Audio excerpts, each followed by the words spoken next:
God damn it. What a way to start the new year. At this rate, I'll be dead by Easter. Quiet down, Agent Jones. You're on the clock. Quiet down? Ha! You have any idea what you've done? I'd be half naked in Havana right now if you hadn't shown up. Soaking up some rays, surrounded by a harem of bikini queens, a mojito in one hand, and a seafood-slathered Havana-style pizza in the other. What did I do to deserve this? Does God hate me? No. The Regional Bureau Chief merely issued a special order. Oh.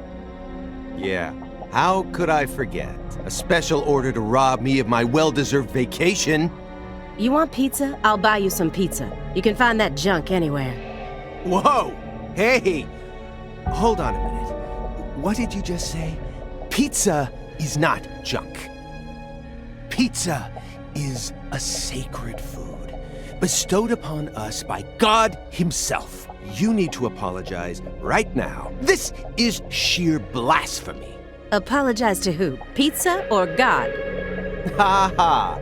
You think you're so clever. Maybe if you'd eaten pizza this morning like a decent person, you wouldn't have cut your finger. I only cut my finger because I couldn't find a left-handed can opener at the hotel. Normally, I would never make such an amateur mistake. Oh, really? Well, if you want me to get into gear, then just feed me some pizza, okay? We must act unfaithfully and abandon our ideals again and again. We cannot advance from one period of life into another without causing these pains of treachery. Nietzsche, again, please spare me, before my ears start to bleed. Ever since the moment you got here, it's been nothing but Nietzsche quotes. The worst enemy you can meet will always be yourself. I said knock it off! I prefer pizza to philosophy. Want me to dial the number for you? Come on, Agent Jones. It's time to get serious. Your 4.5 years of hard work are finally about to pay off, and all you're focused on is this nonsense? Pizza isn't nonsense! Quiet. As you wish, Mother. My lips are sealed. Happy now.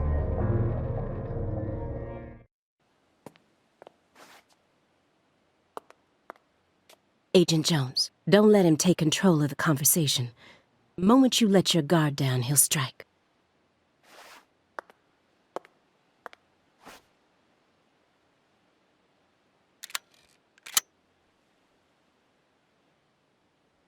And no red, remember?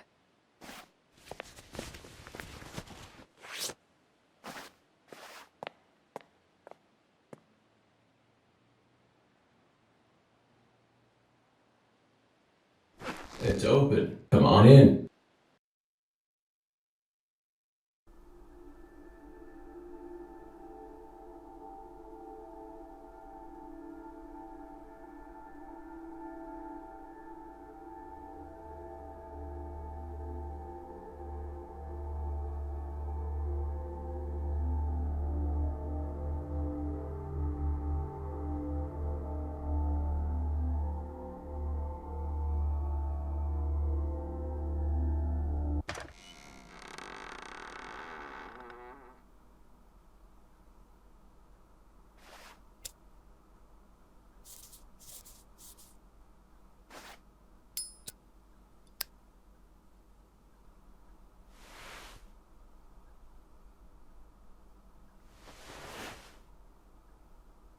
You have questions for us?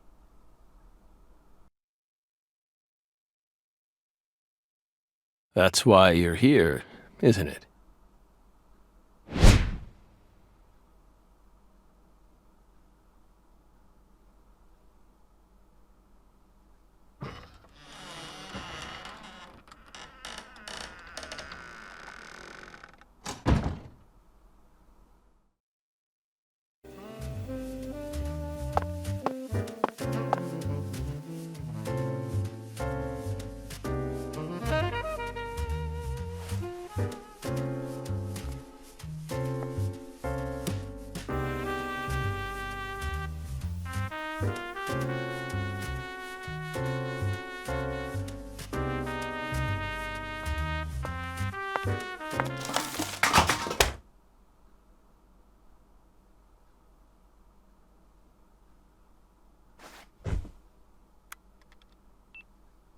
Mr. Morgan, before we question you, allow me to first read you your rights.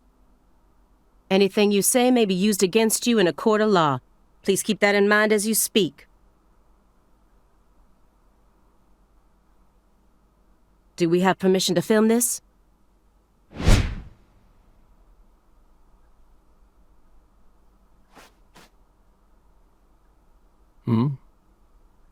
Don't worry, my fairy.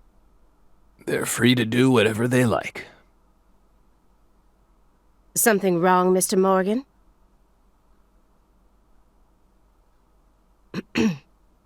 I'm FBI Special Agent Aaliyah Davis, and this is... Simon Jones. An analyst from the Boston branch. He's been monitoring us for years now. Oh, hi.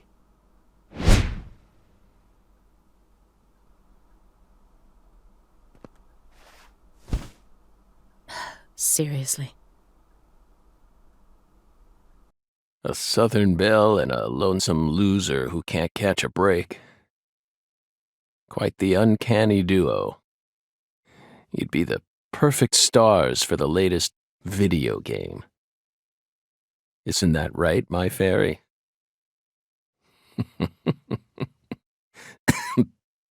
How many years has it been since someone came to chat with us? Oh, but don't ask me about my fairy. That's a private matter. It's hard to tell what he's thinking, but my eyes can't be deceived. If he's hiding something, it'll come out in his face.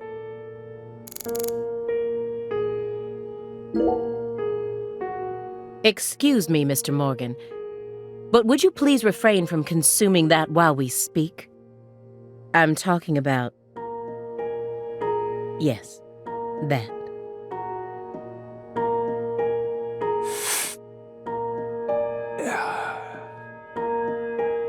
You don't need to worry about us. Don't get in our way and we won't get in yours. Unfortunately, questioning doesn't work like that. Our data needs to be consistent. Now please put out that stinking indulgence right this minute.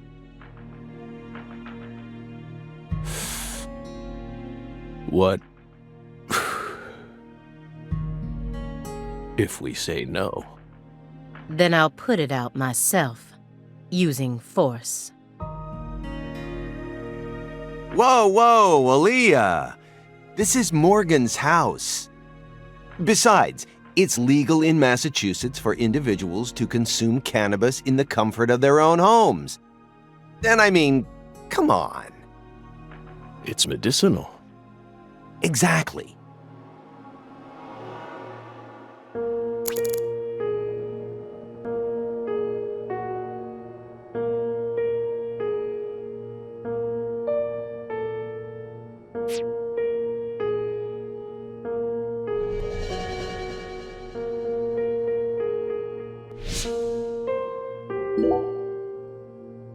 Hey, Belle.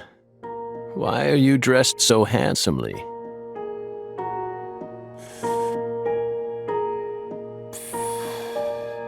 What are you talking about? The thick black accessory wrapped around your neck. That's a male necktie. The color black represents confidence and interest in the self. And your decision to wear a male tie symbolizes your declaration of war against a predominantly male society. Or perhaps it's a psychological barrier meant to hide the weakness that dwells deep within your psyche. We admire your bravery. I thought you retired from profiling. Bullseye, huh? You're an easy one to read. In order to think with society, a man must first gouge out his eyes and cut off his ears. Don't judge a book by its cover. For someone who's supposed to have been one of our best, you've got an awful eye for people. Or did all that smoke and kill all your little gray cells? Okay, Aaliyah, that's enough. She's smart, but she's also more of a shrew than she lets on. Agent Jones, that's sexual harassment.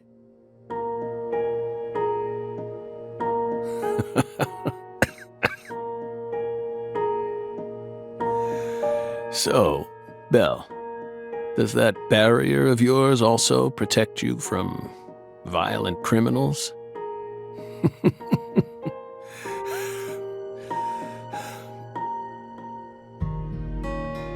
He's more dangerous than I thought. I can't read him. I'll just have to assault him head-on with questions then. First, I'll try using the files on the table to shake him up.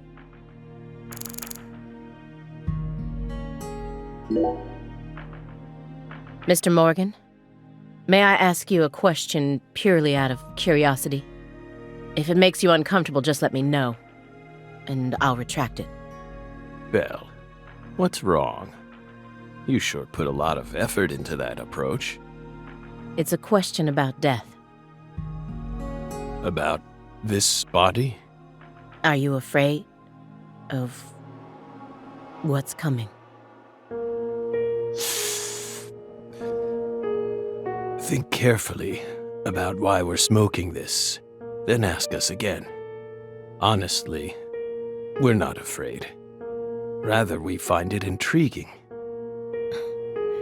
Intriguing. Yes. Belle, have you ever been to the Grand Canyon in winter? No. In the dead of winter, the Grand Canyon is terribly cold. Colder than you could imagine. The cold that no photograph could ever express. The sun. Powerless. And the temperature drops below zero. Right in the middle of the day. Meaning? Meaning, you can't really understand something until you experience it for yourself. If you want to learn more about us, you need to gain more experience. Well,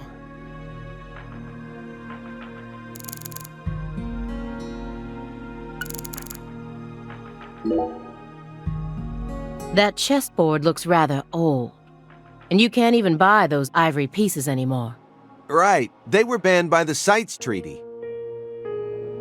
that was made in France in the 1900s.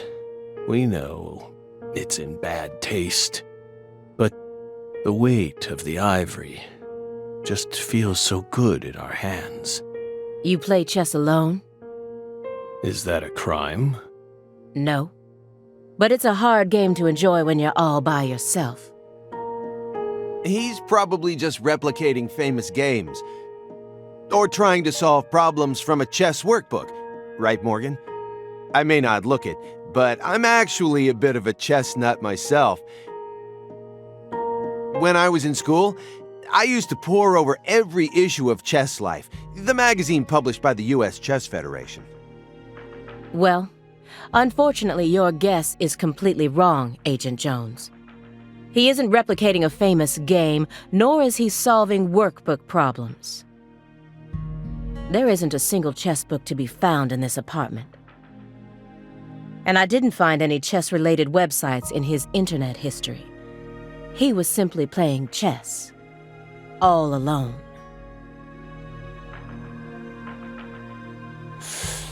So, what's wrong with that, Belle? I don't understand it. How could a single human being seriously play as both sides? You just publicly confessed to stealing personal data. Seems like that's a much bigger problem. Oh no, everything was done in a perfectly legal manner. We simply happened to intercept a handful of data being sent out from an unknown origin. Oh, now she's really trying to scare us. Did you hear that, my fairy? Serious nightmare fuel.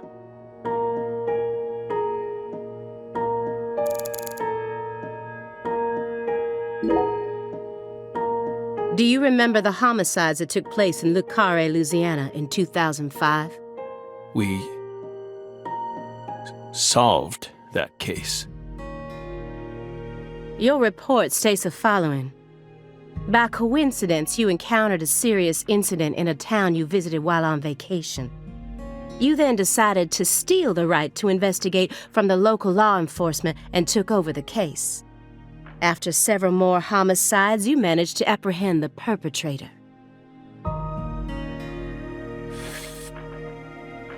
Yes.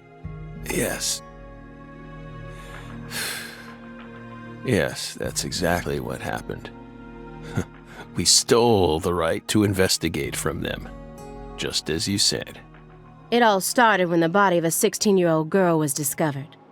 You arrived in Le Carré immediately after that, didn't you? We just can't seem to keep ourselves away from dead girls. Did you really visit that town just to take a vacation? We don't know. If you already have the report, then we suggest you read it, Belle. Either way, that case is closed. Closed? You sure about that? Don't you think this puzzle is still missing some crucial pieces? Come on. No need to beat around the bush with us, Belle. They found Lise Clarkson's body. It was hidden deep within the Clarkson Food Delivery Services cold storage warehouse. After 14 years, we finally discovered the body of the very first victim. Do you know what this means? That's why we're here. The first victim in the case he solved, Lise Clarkson. This is a photograph of what she looks like now. How will he react when he sees it?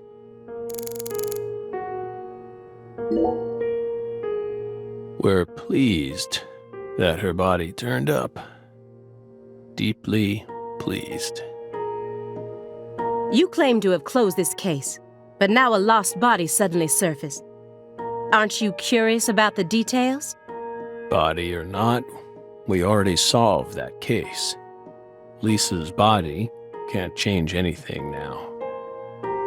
And it certainly has nothing to do with us. I suspect the body was stored there rather than abandoned, due to the unnatural state it was found in. She was found frozen in a storage unit. Therefore, she looks exactly the same as she did when she disappeared. In fact, she's in such good condition that we can even determine the murder weapon and cause of death. Well, good for you. Even stranger is how unbelievably beautiful she looks. At first glance, few would guess she was a murder victim at all. She looks more like a piece of art, or a mythological figure from a painting. This keeps getting better and better. Better and better? Isn't that right, my fairy? A corpse as beautiful as a goddess. Sounds just like our story. Yes.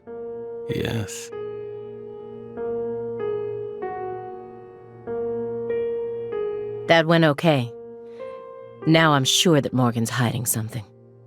I may be able to get what I want if we go deeper into the documents.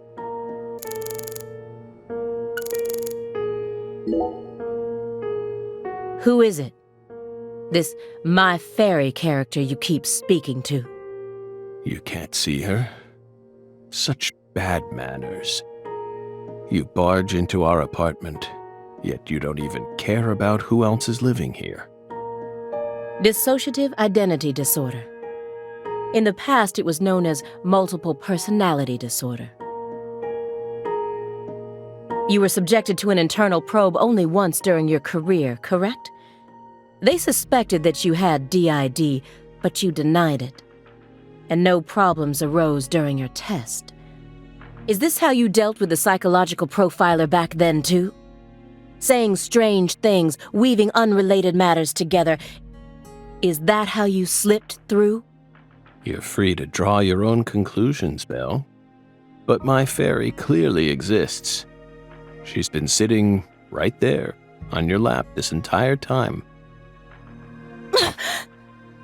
Hey, stop it. No violence allowed in here, Belle. Wouldn't want to scare my fairy, now would we?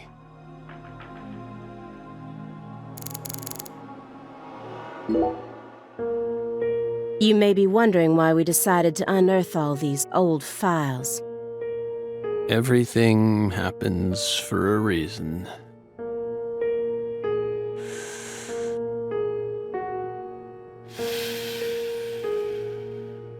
The moment Lise Clarkson's body was found, we did the best we could to start our own local investigation. But there wasn't much we could actually investigate due to the damage caused by the hurricane. Then we assume you also questioned everyone who worked in the warehouse. Of course. We questioned all the Clarkson Food Delivery Services employees who staffed the warehouse and its owner. But we still have yet to obtain any key testimonies. Par for the course with a 14-year-old case, if you ask me. Not to mention how bad the timing was. Most of the employees were on vacation. So, you gave up on the investigation and came to see us instead.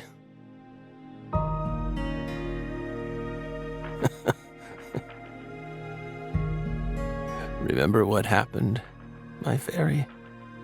That warehouse. That man. So incoherent. Such a pain.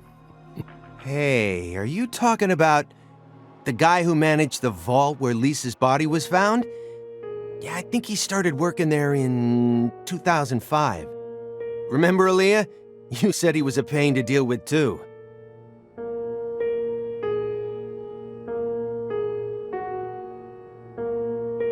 The large man, yes?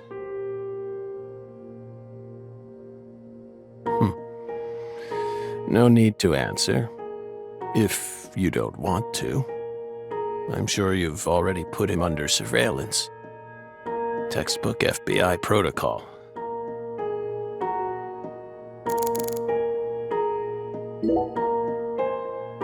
Isn't there someone else you should have talked to before coming to us? Such as... We were unable to reach Patricia Clarkson. You look surprised. I thought you already knew. After all, you visited Louisiana last week. We assumed you met with her during your time there. We haven't been to Louisiana. Not in 14 years. Is that so? We've been right here in our apartment this entire time. That man is our witness. Aren't you, Simon? He's right. He didn't even take a single step outside on Christmas Eve. Which means that I didn't get to either. Are you positive about that? I took the liberty of checking some airline records. Last Friday, the name Billy Bishop was listed on a morning flight out of Boston. This is the fake name you used to use as an agent, isn't it? A mere coincidence. Yet that's not all. That evening on the same day, a man with a large scar on his forehead allegedly purchased an '89 Cadillac from a small used car lot in Le Carré. He reportedly said he wanted something old, big, and strong. The owner of the car lot felt it was a strange order, so it stuck in his mind. Our world is filled with mysteries, and they always have the most bizarre timing.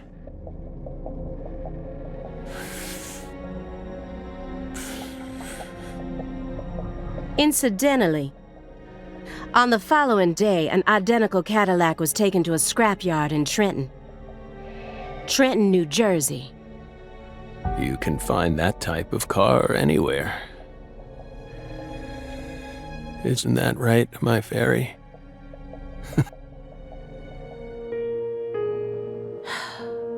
Morgan's right. Everything happens for a reason. Even this messy room. There must be a reason for it. Especially when it comes to those strangely tidy spots. They're practically begging me to question them.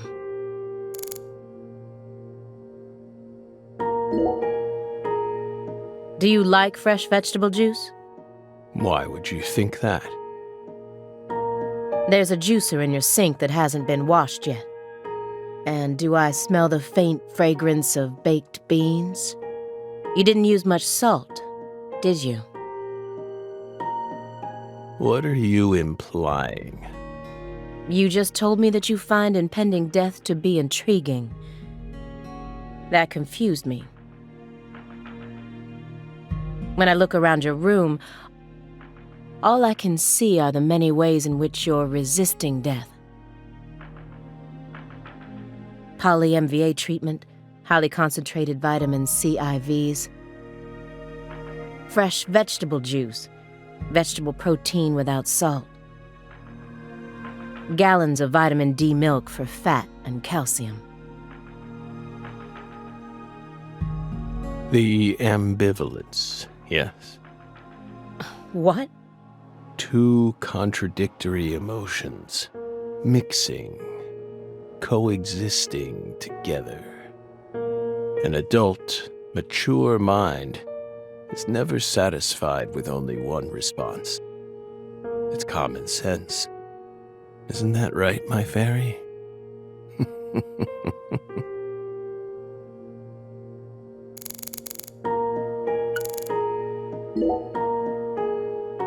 A stinking indulgence and a massive DVD collection.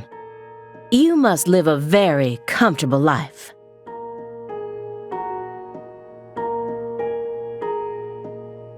We're retired, remember? Retired in your 40s.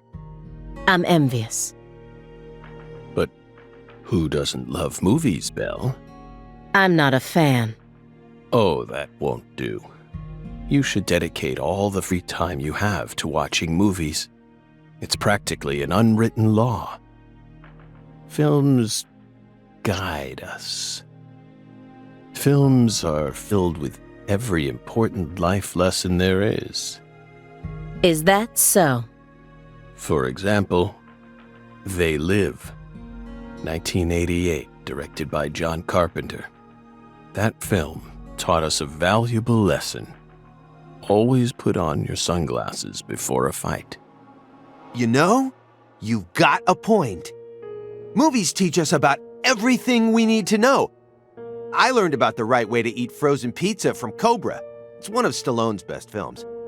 Before that, I wouldn't be caught dead trying to eat frozen pizza. I thought it wasn't fit for human consumption. But that film changed my life. Simon, that has nothing to do with the film. You're just talking about pizza.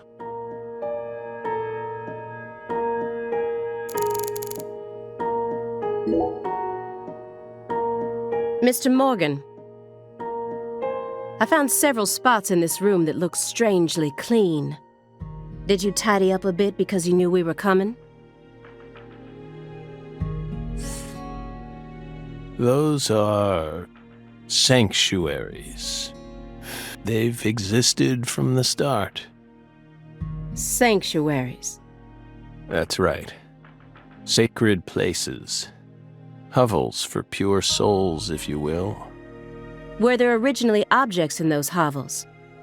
Something you didn't want us to see? The soul's still there. We haven't touched a thing. But we know you can't see anything. Hey, Simon, don't touch the sanctuary. Sorry. That's a sanctuary. Don't ever touch it again. You've been watching us for 4.5 years, and you couldn't even figure that much out. My bad. It's my first time actually coming inside, you know. You're earning far more than you deserve then. What were you doing all day in that black Suburban? We thought wiretapping was your specialty. Don't tell me. Crossword puzzles. What do you think, my fairy? 4.5 years. All that time, and What does he have to show for it?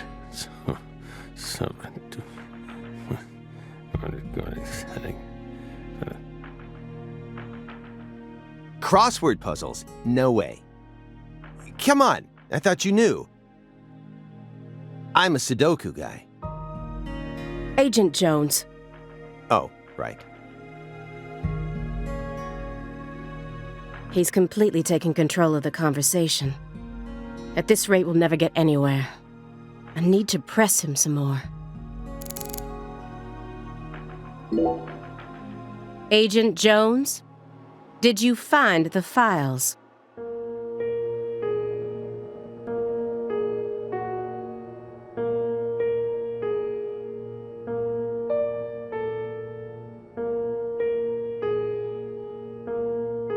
Mr. Morgan, do you recognize these files? Whoa!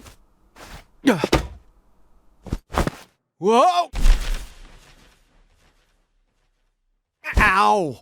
We told you. That's a sanctuary. Let him go! Assaulting an FBI agent is an obstruction of justice.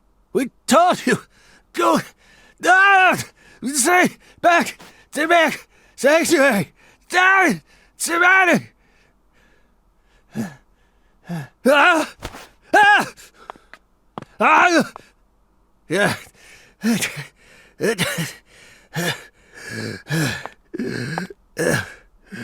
Mr. Morgan? I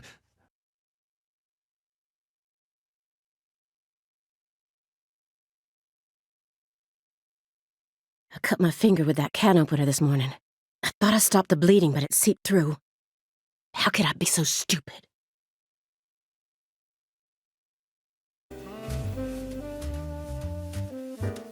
Everything should be fine now. I'm sorry for being so careless. I made sure to read through your file and learn about your condition. The color red. Such an unusual thing to fear. Please, accept my deepest apologies. I'm sorry too, Morgan. I don't know what I was thinking. I'll never touch one of your sanctuaries ever again. And no more red, either.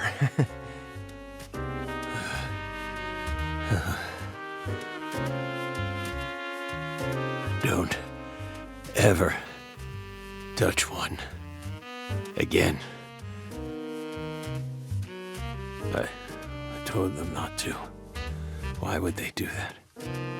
Make them go away. Sanctuaries. Don't touch. Stay away. Now, may we return to our discussion? Don't worry. I won't let them touch you again. I'll keep them away from us. Strangely enough, this man has a fear of the color red. And I believe that fear is connected to the Greenville case.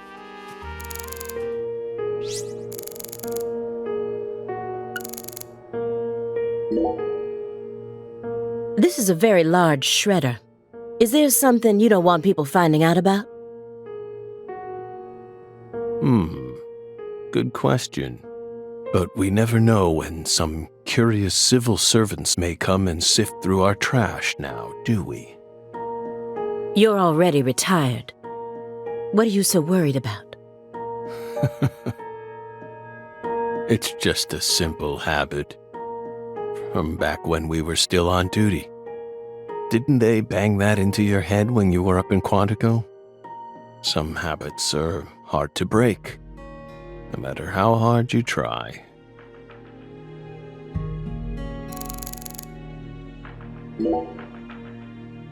Could you tell me what exactly the word sanctuary means to you?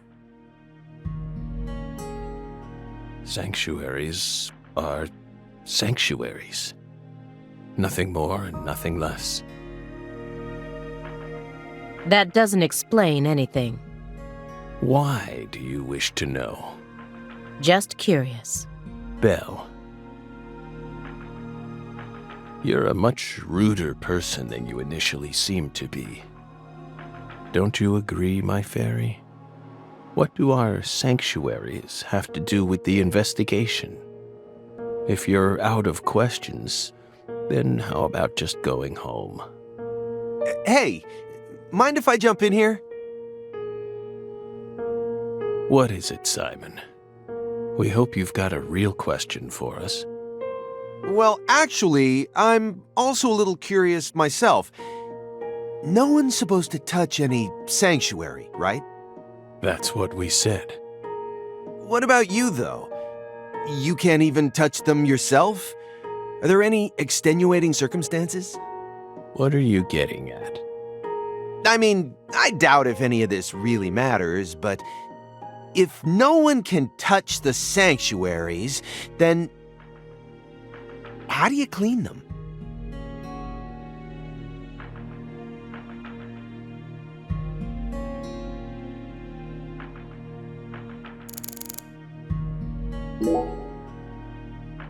Mr. Morgan, I'd like to ask you some questions about this case now. We don't want to remember that town. I'm sorry, but there's no way around this. I remember hearing about this case on the news when I was still a student. A high school girl named Anna Graham was murdered and the FBI stepped in to take over the case. I also remember it becoming a sprawled investigation due to evidence found in the victim's throat. Is that correct? After that case, you went on sick leave for 2 years. And when you returned, you requested to be switched over to desk work. What happened? That's a private matter. None of your business, Bill. Were you traumatized? It's a common problem with prolific agents such as yourself. But there's another possibility that may make more sense. Perhaps you simply finished making preparations.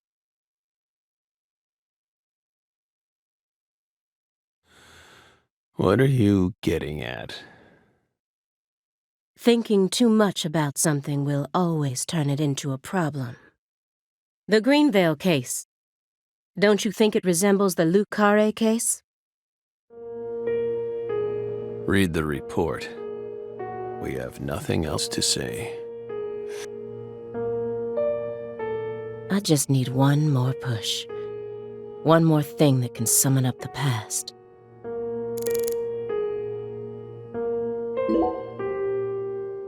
The silver clock in that trash pile. Is that an H5? That's right. John Harrison's 5th chronometer. Completed in 1770. After many years, he completed it and presented it to the Board of Longitude in order to end their feud with him. That's only a replica, of course. You like clocks? Clocks are amazing. Prime fruit of the human race's intellect. We took the invisible idea of time and manifested it in these. Yeah, I love clocks too. Absolutely fascinating. I disagree. Oh? Why? Time is valuable precisely because it can't be seen. Yet nowadays people can't tell what time it is unless it's measured in numbers. Talk about idiocy. I don't mean to side with the Board of Longitude, but remember, humans used to cross oceans with the stars alone. We have our eyes to read moon charts and study the sky. We don't need clocks. What if it's cloudy or storming? All you need is courage and a love for adventure. Hear that, my fairy? Courage and a love for adventure? Come on, Belle. Surely you know how many lives have been claimed by your pals' courage and adventure. Hey, hold on a second here. That Board of Longitude thing, what the heck is that? I mean, I've heard of it before. I'm an FBI analyst, remember? I just sort of can't remember it right now. I know what it is, really. I'm telling the truth. Come on, Aaliyah, back me up here. Aaliyah?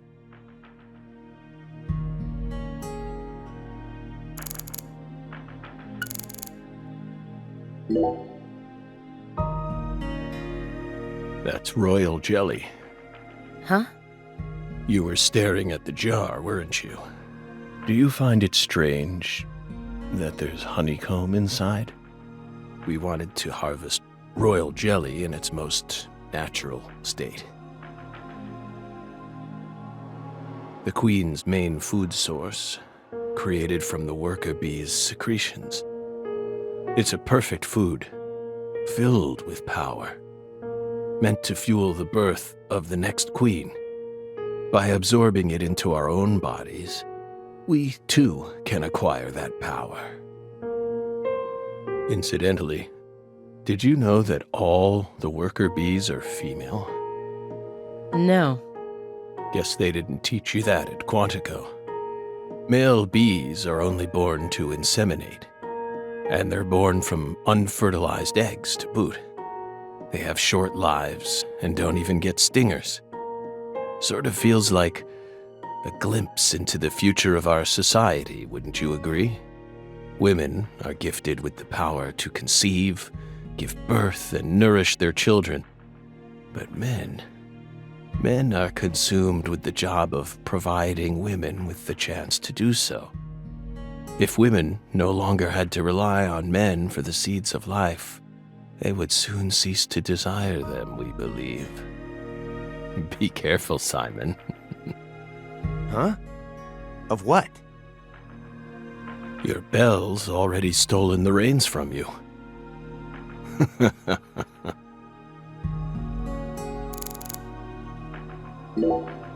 Mr. Morgan, please look at this. What did we just say? We don't want to remember Greenvale. This isn't a photo from Greenvale. Look closely at it. Former Special Agent Francis Zach Morgan.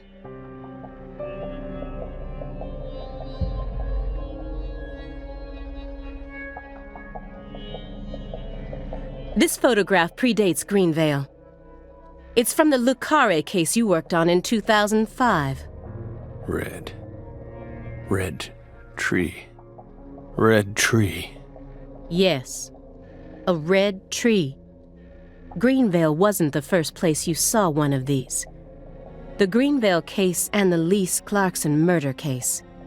They're connected by these red trees, aren't they?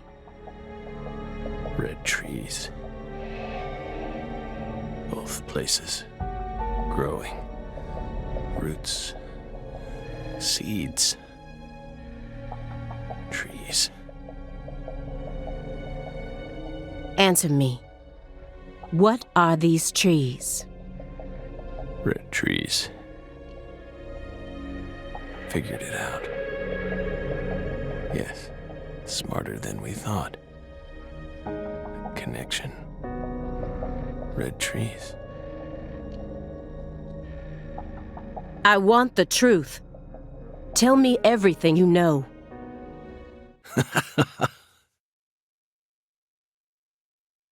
The red trees. You really did your homework. Well done, Belle. You're good. Damn good. Are you ready to talk now? I want to know what went down in Le Carré in 2005. Fine. We'll tell you. We'll tell you what happened in that town. Yes, it was that red tree. That red tree ruined my life. It was a sultry summer day. The sun comes down hard on you in the south, like a torrential downpour of demonic whispers. It all started back in that sweltering summer. We still had our best friend with us back then. The other me. My better half.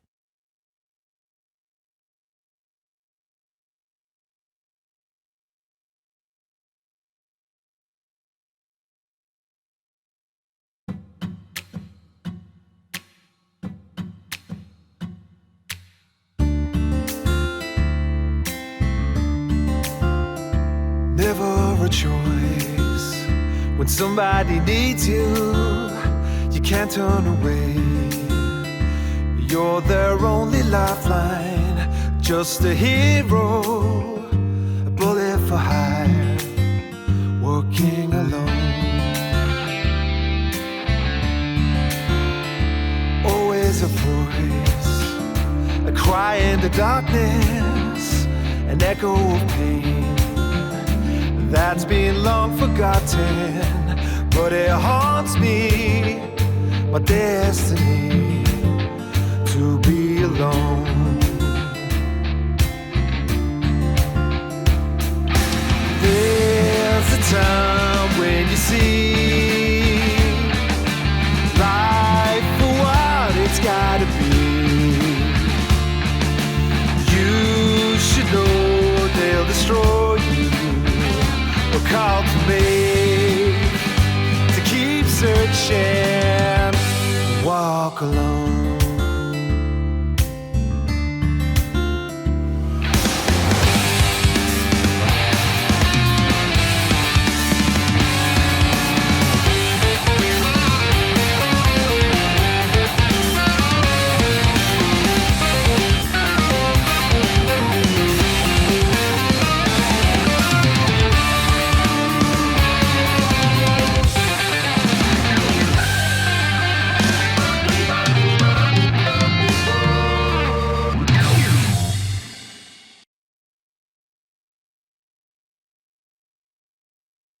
Zach.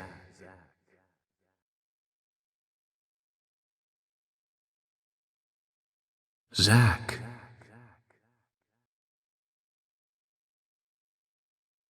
Can you hear me, Zach?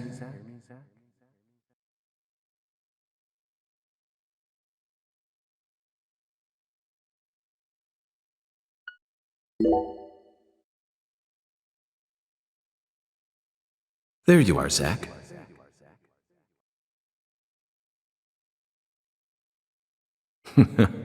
Sleeping again?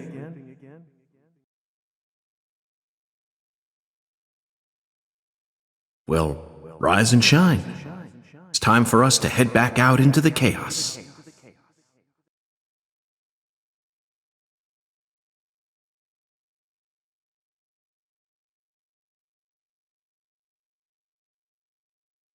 Isn't that right, Zach?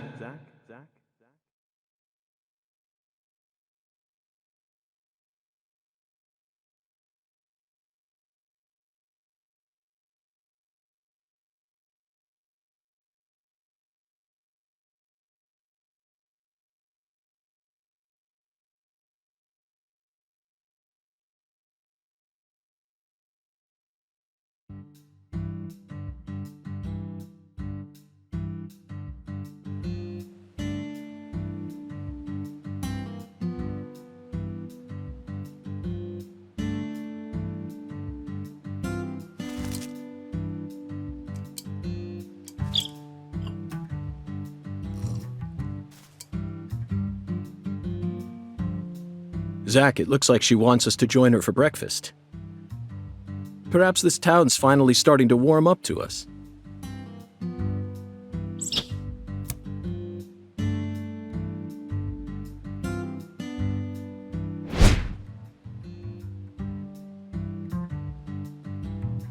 Look at that, Zach. She's welcoming us with open arms. She's even willing to share that tasty morsel with us. What an honor. Hurry up and chow down, mister. Unless you like your breakfast stale. What an amazing place. I've been on top of the moon since the moment I got here. And the name of this wonderful town, Le Carré, sounds like French to me. But what does it mean? I'm the chef, David. If you want to know about the town, you'd better ask the concierge. Only amateur chefs flap their gums about stuff that ain't food related.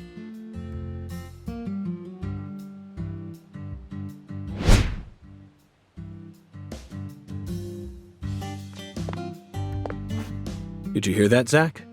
He's a true professional. You say something, mister?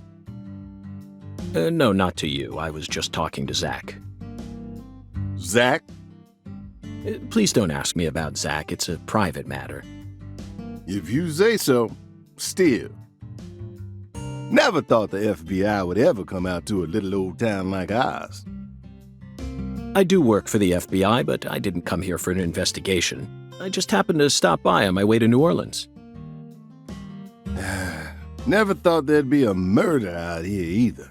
And it was a 16-year-old kid. Now I tell you, this country's seen better days. What you reckon, mister? Zach, he's definitely a professional, but it seems like he's also a bit lonesome. That's good. Ambivalence exists everywhere. Folks say the killer used an axe. Hell of an old-fashioned choice if you ask me.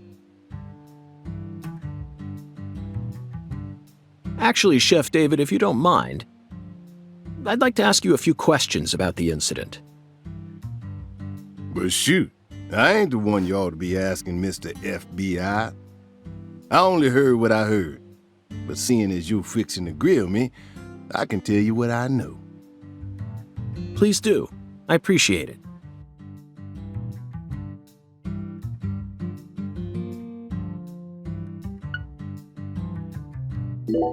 You said the victim was a 16-year-old. Did you know her? Well, sure. I reckon the whole town did. Meaning? She's Lise Clarkson, the little grandbaby of the Clarkson family. The Clarkson family? That's right. You ain't seen they sign on your way in here? The one above that huge cold storage complex. Should have had a dragonfly on it. Anyway, that's the Clarkson family seal. They own most of the land around here, from the sugar plantations right down to the food processing plant. Yeah, I reckon they got a stake in just about everything. They even own the water tower on the edge of town, you know. They're the ones who built up this town, and they still support it.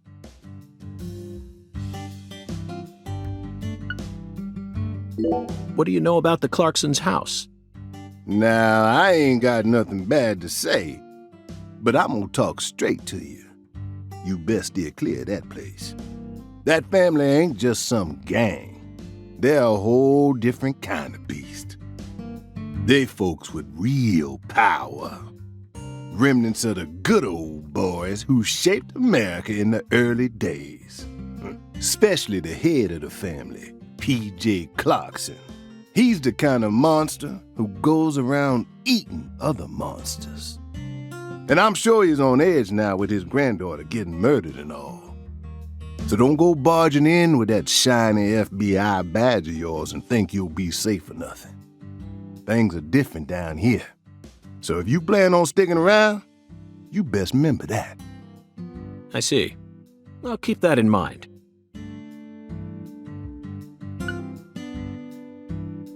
Is the local law enforcement investigating the case?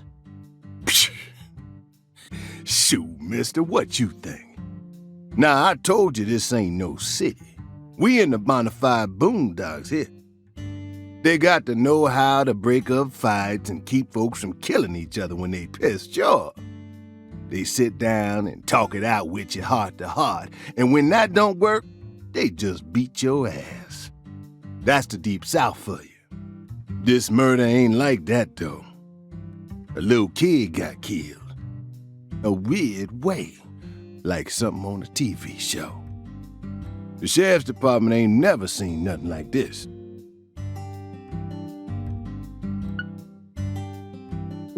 Live and Let Die, Angel Heart, and The Pelican Brief.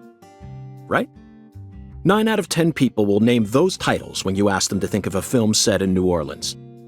They're all excellent movies, but to me they lack realism. Due to my line of work, I have a tendency to think deeply about what feels real and what doesn't. What's your point? Cat People.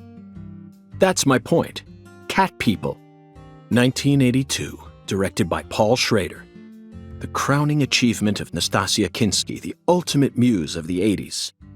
The most vital element of that movie is the reality it depicts. Leopards who turn into humans have intercourse with humans and turn back into leopards.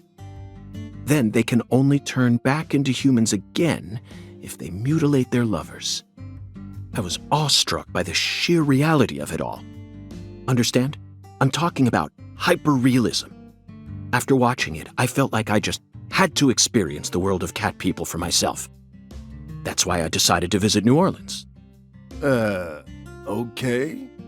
Another vital element of cat people is the presence of Malcolm McDowell. Malcolm McDowell from Blue Thunder. Oh, talk about a masterpiece. Listen carefully, David. Only an amateur would call A Clockwork Orange his best movie. His best movies are Cat People and Blue Thunder. Period. You need to remember this, because it's the truth. Whatever you say, mister. So, what's your point again? Never mind, don't worry about it. I already covered all the important parts.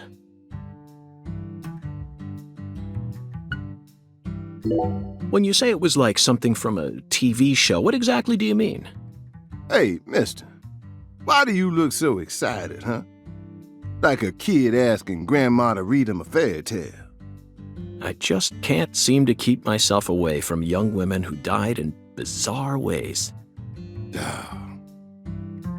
Well, I ain't seen it with my own eyes, but folks say they found the body hanging under a bridge on the bayou. And under that bridge, there was some kind of altar. An altar? Like something they use in black magic. Something horrible. Voodoo? Nah, wasn't nothing like that. Just a weird altar. That's all? Oh, and the body was all cut up in pieces, scattered around the altar like. So she was sacrificed? That's what the fella who discovered her said, yeah. Bingo, Zach. This case has got our names all over it.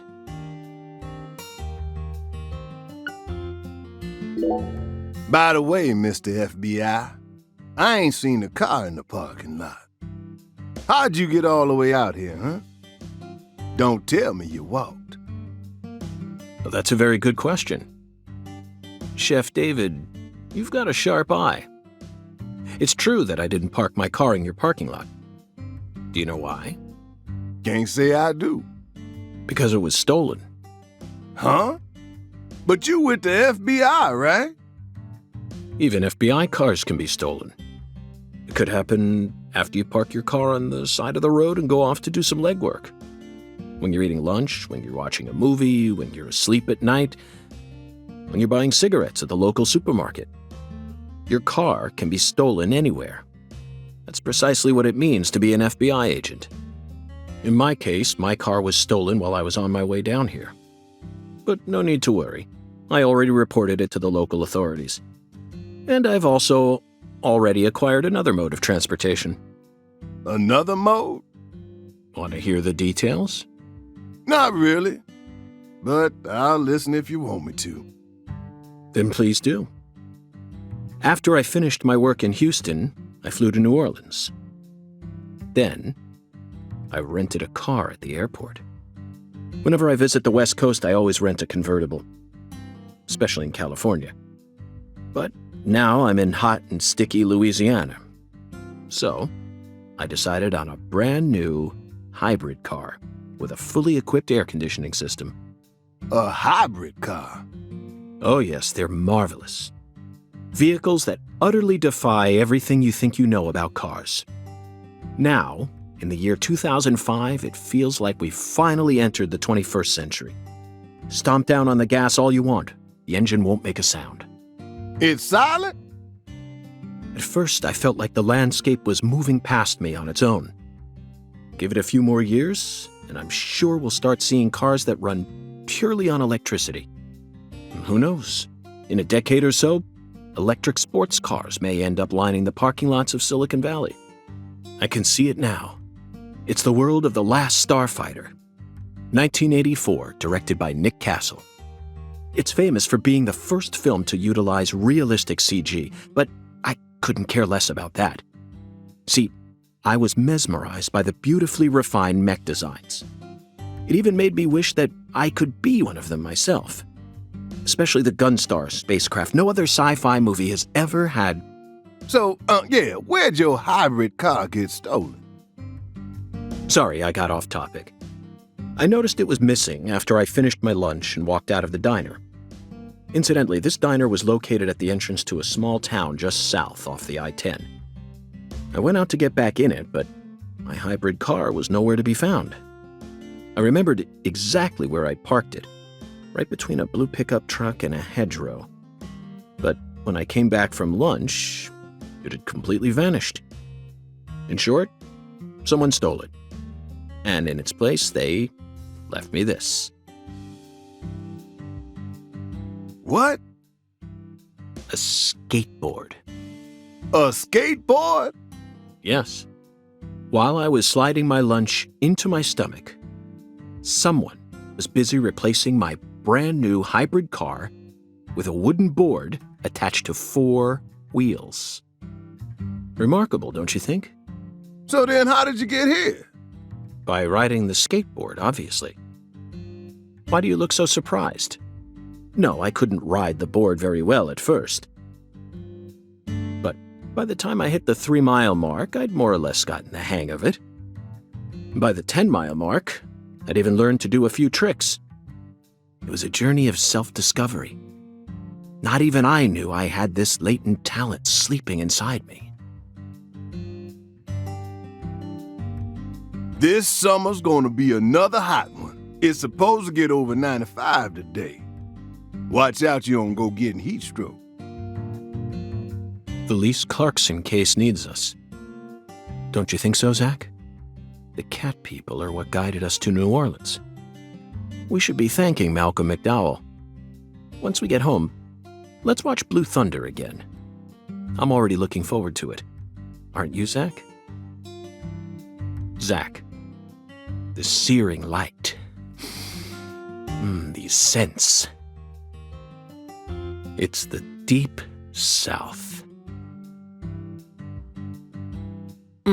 That was a fabulous breakfast.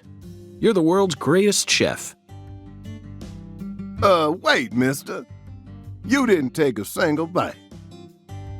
The tea was to die for.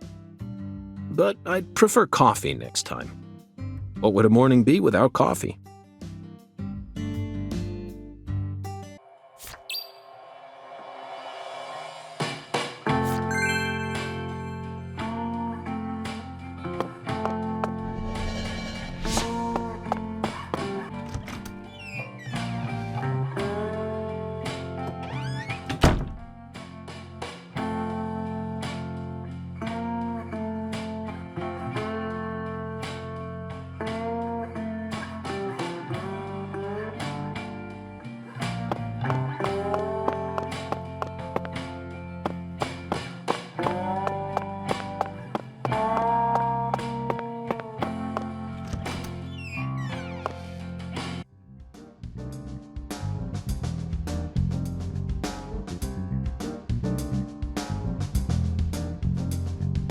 Baton Rouge.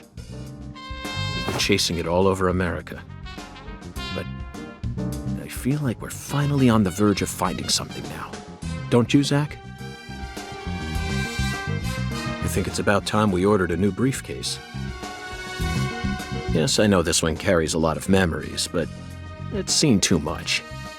This hole's from the shootout in Tucson. And this stain's from Miami. Miami. Now that was a fascinating case. Billy, our perp, cut his own torso right in two. Even with the help of the drugs, a feat like that still requires incredible mental fortitude. I was so impressed that I forgot I'd left my briefcase on the floor. Same floor his blood gushed out onto.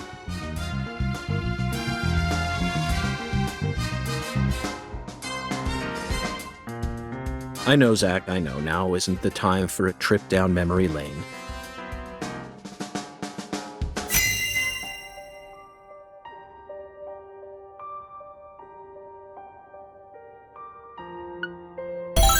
An emergent drug that's been on the rise in 4 southern states. Personally, I think it originated right here in Louisiana. and Lise Clarkson's murder must be connected to it somehow. The 16-year-old girl who was murdered. Her body was found beneath a bridge over the bayou, along with a strange altar. The powerful man who essentially controls the town of Lucare. And he seems to be more fearsome than your average gangster. I doubt he'll be willing to cooperate with any law enforcement, Zach.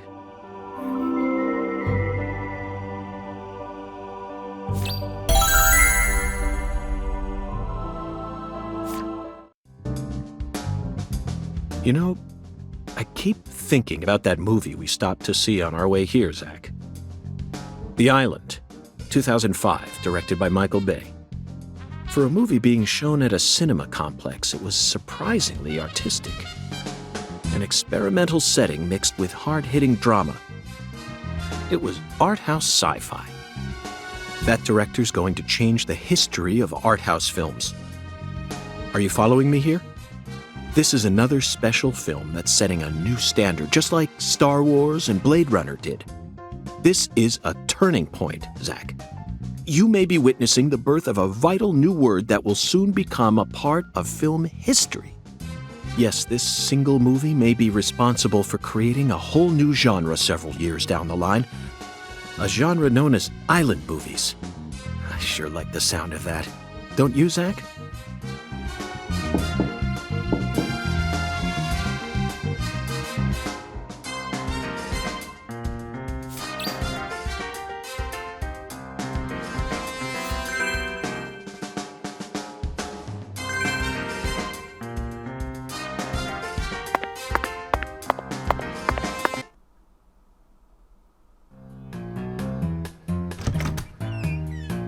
Hey there, Chef.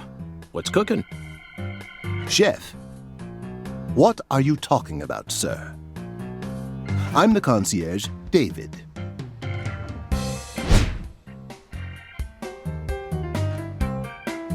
I just heard from our chef that you wish to learn the meaning behind our town's name. Yes, I've gathered that Lucare is French, but does it have any special meaning?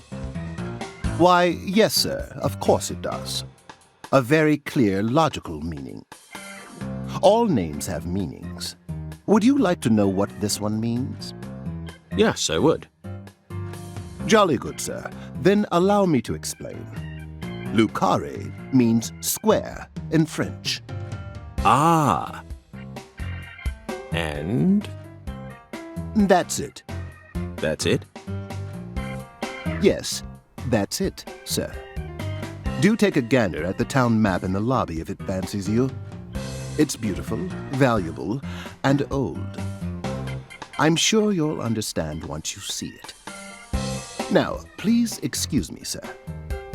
If you ever need anything, please don't hesitate to ask.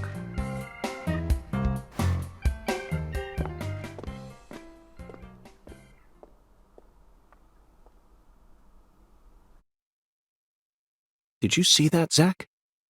That was clearly David. Not a twin, not a split personality, just the work of a true professional. It's bizarre, but I can understand it. Remember what they say, the job makes the man.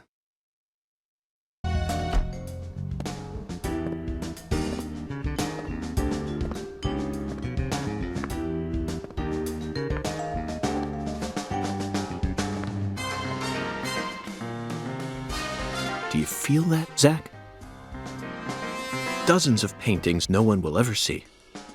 A faint scent of tobacco baked into these walls for over a century. Now that's what I call a hotel.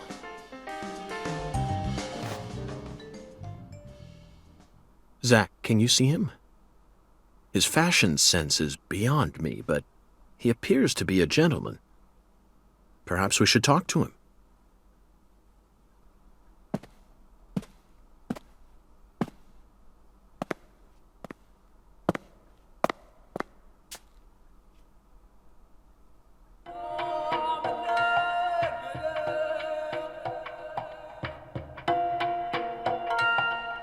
Nice tie. Did you buy it here? It's been a long time since someone spoke to me. No one these days ever tries to see me. They can see what's far in the distance, but are blind to what's in front of them. No. Maybe they're only pretending not to see. That's what civilized society does to people. Exactly. Ever since mankind got their hands on civilization, they zoomed away at a frightening speed. Zoomed away from what?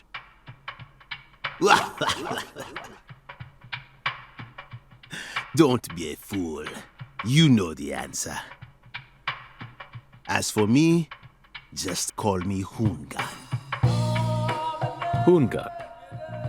The title given to a leader in a certain religion. Is that what you are?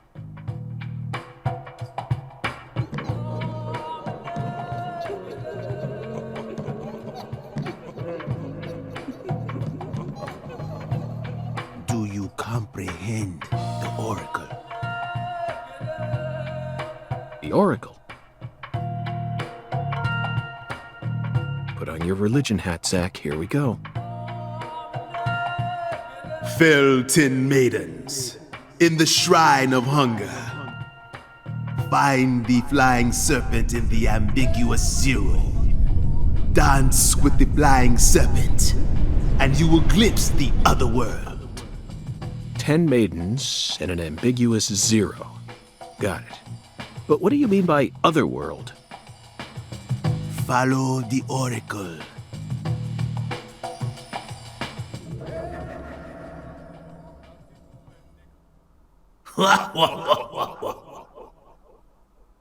Zach, did you hear all that?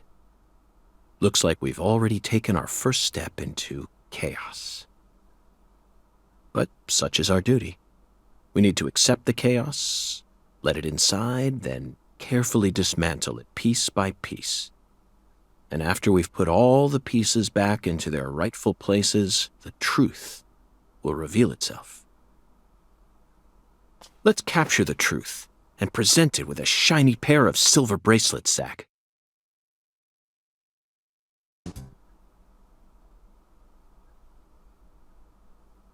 Zach, this is Lucare.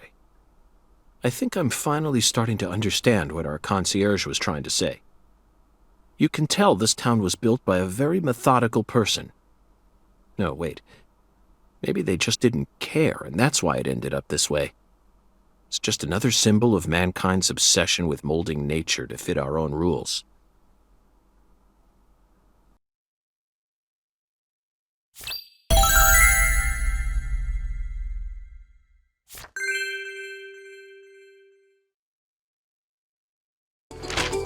Zach, what did you think of Hoongan's oracle?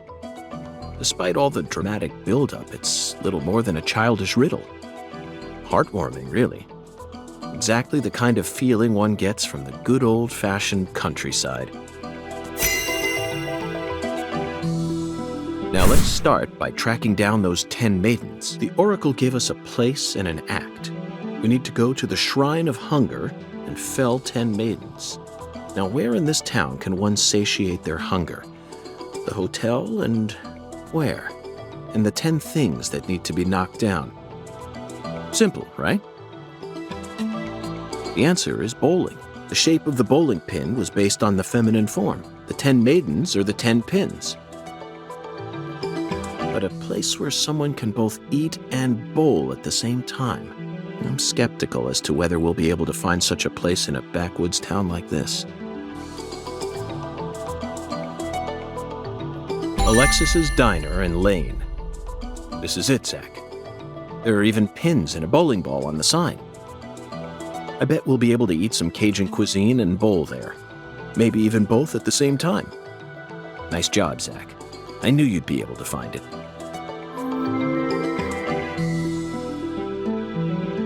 Now for the other oracle.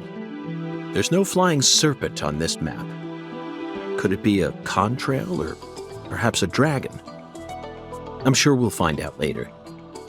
First, let's just figure out where we need to go. Do you know what the ambiguous zero represents? 0 is usually treated as a base number, but under what conditions would a base number be ambiguous? The answer is temperature, Zach. Yes.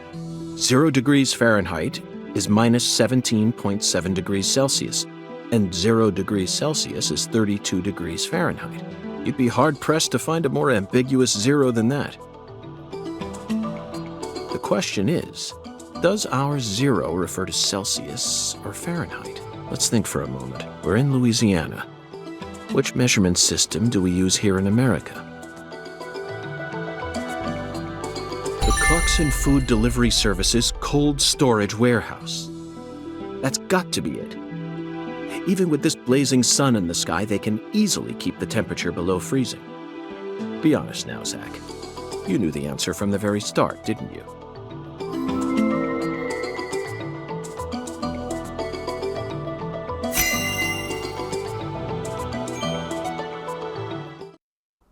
And how about that Hoongan? What a mysterious character. His oracles may end up determining how much time we spend in this town.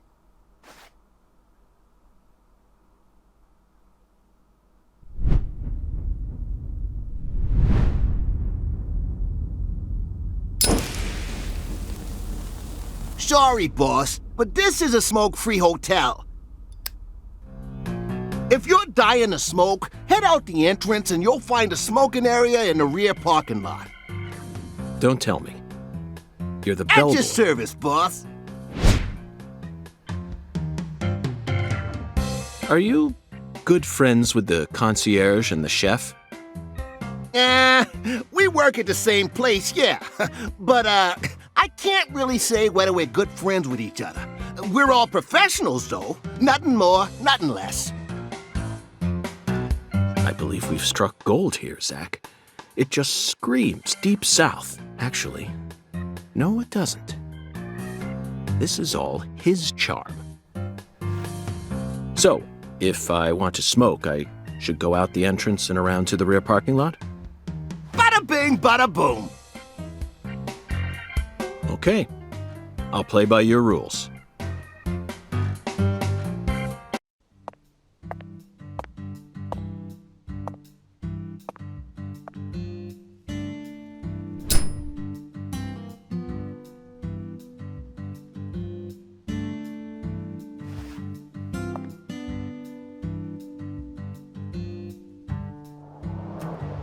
Compared to non-smokers, smokers have a 4.7 times greater chance of getting lung disease. You know that means it's more likely than getting asbestos poisoning? The risk of death from lung cancer is actually much lower than what you think it is. In fact, it's tiny when compared to heart disease, strokes, and pneumonia. We're always surrounded by easy ways to die, you know. Some people even get randomly struck by lightning and die right there on the spot. Then I reckon you also know that secondhand smokers have 1.3 times greater the risk compared to smokers? Of course. So you won't mind paying the damages when I die of lung disease? How about writing that in a contract for me? You got a pen, right?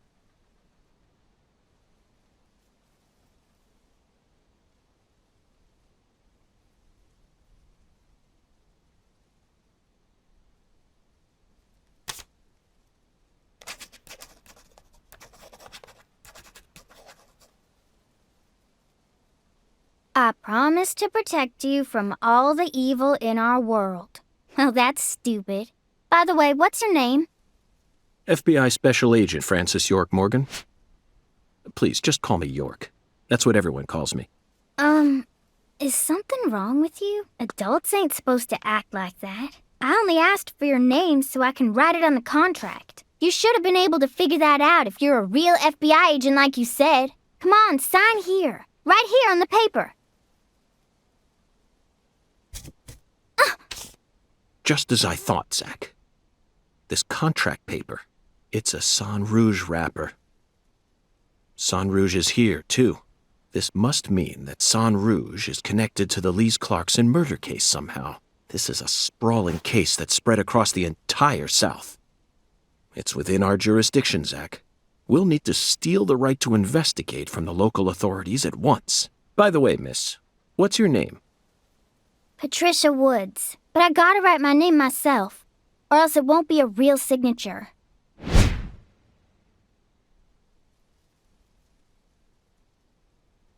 Tell me, Patricia, does this town have a sheriff? Or is it under the jurisdiction of the nearest city police? Perfect timing. Well, go on and steal it if you want it. I was just thinking about how this is way out of my daddy's league. Thank you for the information, Patricia. Okay, Zach, it's time to get to work. How should we seize control from the sheriff this time?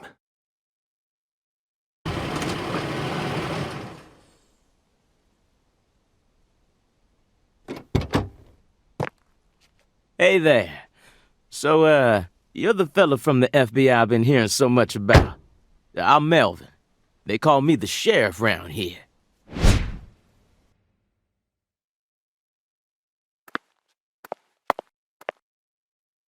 FBI Special Agent Francis York Morgan?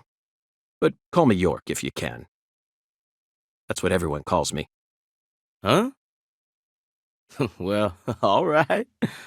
Mr. York. How's that sound? Fine by me. I'm sure you figured this out, but our town's a small one.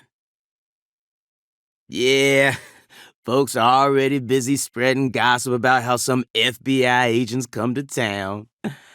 Now, I reckon you came from the city. What was it? D.C., L.A., or New York? Anywho, in the city, it's normal not to know who your neighbor is. Fella who moves in next to you could cook up a dozen folks in his backyard and no one would bat an eye. That's the city for you. Now, I never lived in one myself, but I visited them a few times, so I know what it's like. All pigs must die in the city of wolves. Yeah! Now, does that sound badass or what? I bet you'd... Hey! I know, CLG. I'm just trying to make a little small talk, that's all. Anywho, round these parts, everyone knows each other's name. So lots of folks get leery when they see an étranger like you, and since it's my duty to protect the town, I thought I'd stop by and say hello. Zach, it looks like this sheriff is quite the happy-go-lucky type. A clear indication of just how peaceful this town is. Melvin, about the Lise Clarkson case. I knew you were here for that case. Can't put one past the FBI. So they even got eyes on the smallest of towns like us, huh? Our world is filled with information, and it's all within their grasp. FBI, the Federal Bureau of Investigation.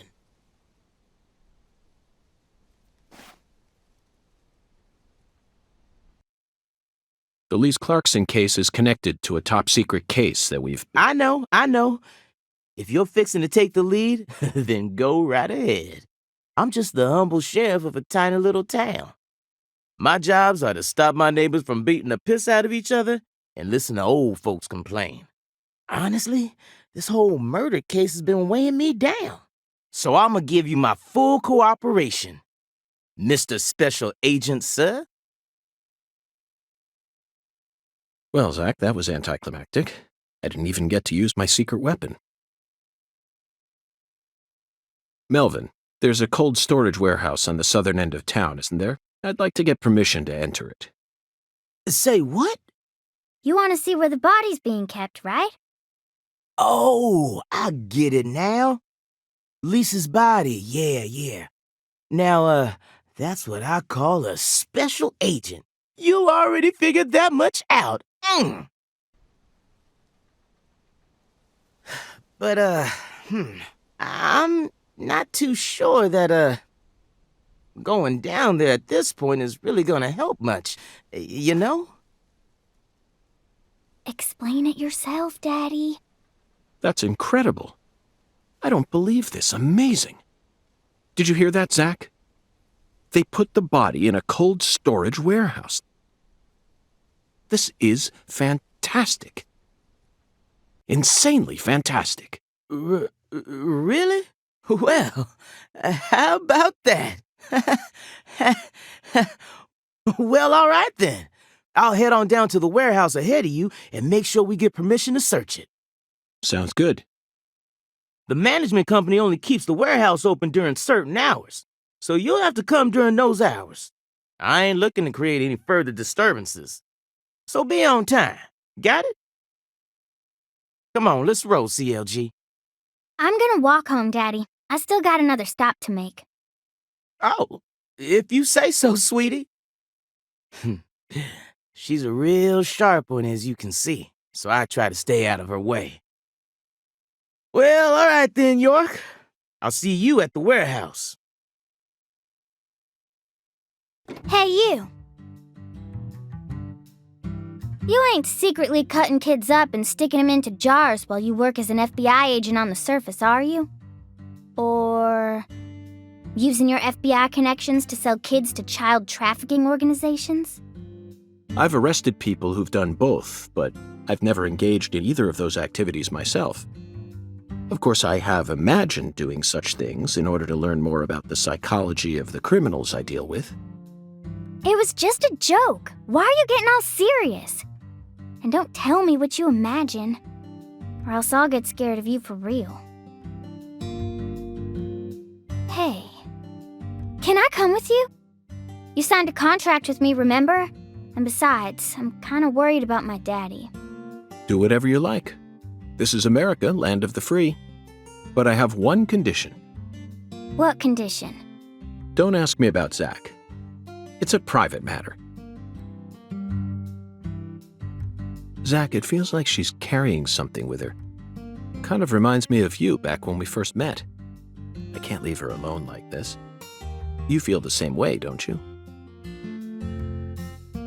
Melvin called you a strange name. CLG, I think. What exactly does that mean? Clever little girl. That's what it stands for, at least. It's nice that he made up his own nickname for me and all, but it sounds kind of weird. I wish he'd call me something normal, like just Patricia or Patty, you know? Patty? Now that name's got a ring to it. I like it. How about Zach and I call you Patty from here on out? Do whatever you like. Weirdo. You're heading to the warehouse, right? You gonna go straight there? Well, I'm not sure yet. I'll have to talk to Zach. We're also on a mission to fell 10 maidens, you see. I'm eager to visit Alexis's diner in Lane, but we've only just arrived in this town, so it might be nice to stroll around a bit. What? I thought you came here to investigate. Patty, you're still just a child. Why do you worry so much? We're born to be free, and this is America, land of the free. You should always feel free to do whatever you want. Isn't that right, Zach? Maybe I shouldn't have come with you. I'm getting kind of nervous now.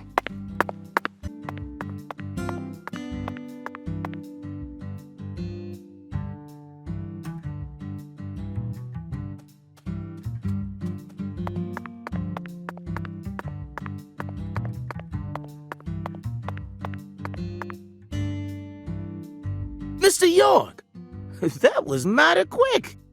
The special agent does it again. You sure don't waste any time. I bet my CLG's got a lot to learn from you. By the way, Mr. York, looks to me like you aren't packing anything. I was on vacation in New Orleans before I happened to stop by here. Well, shoot, that won't do. Here, I got something I think you'll like.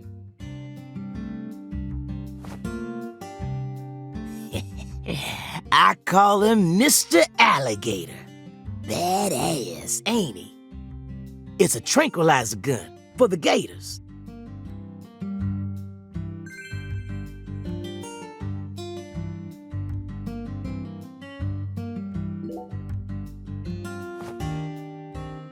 And here's a radio. With this, you won't have to worry about any expensive roaming fees.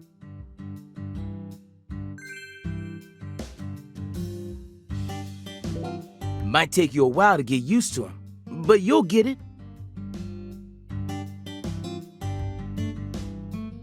Try letting them rip a few times. Ain't no need to hold back out here.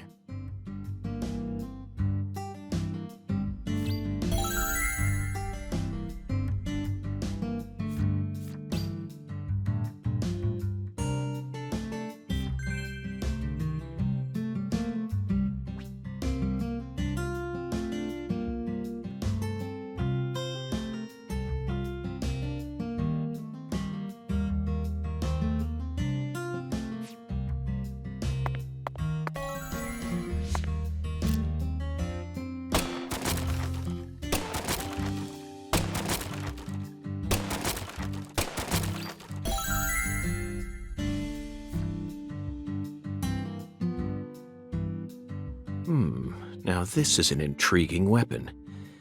For a tranquilizer gun, it really packs a punch. But I'm afraid I'll decline. After all, this town is peaceful, isn't it? Well, sure is peaceful. At least the humans are. But the animals are a different story. Remember what I named it? There are some real mean-ass gators out there in the swamps, and every now and then they wander into town. One of them even went and ate a kid once.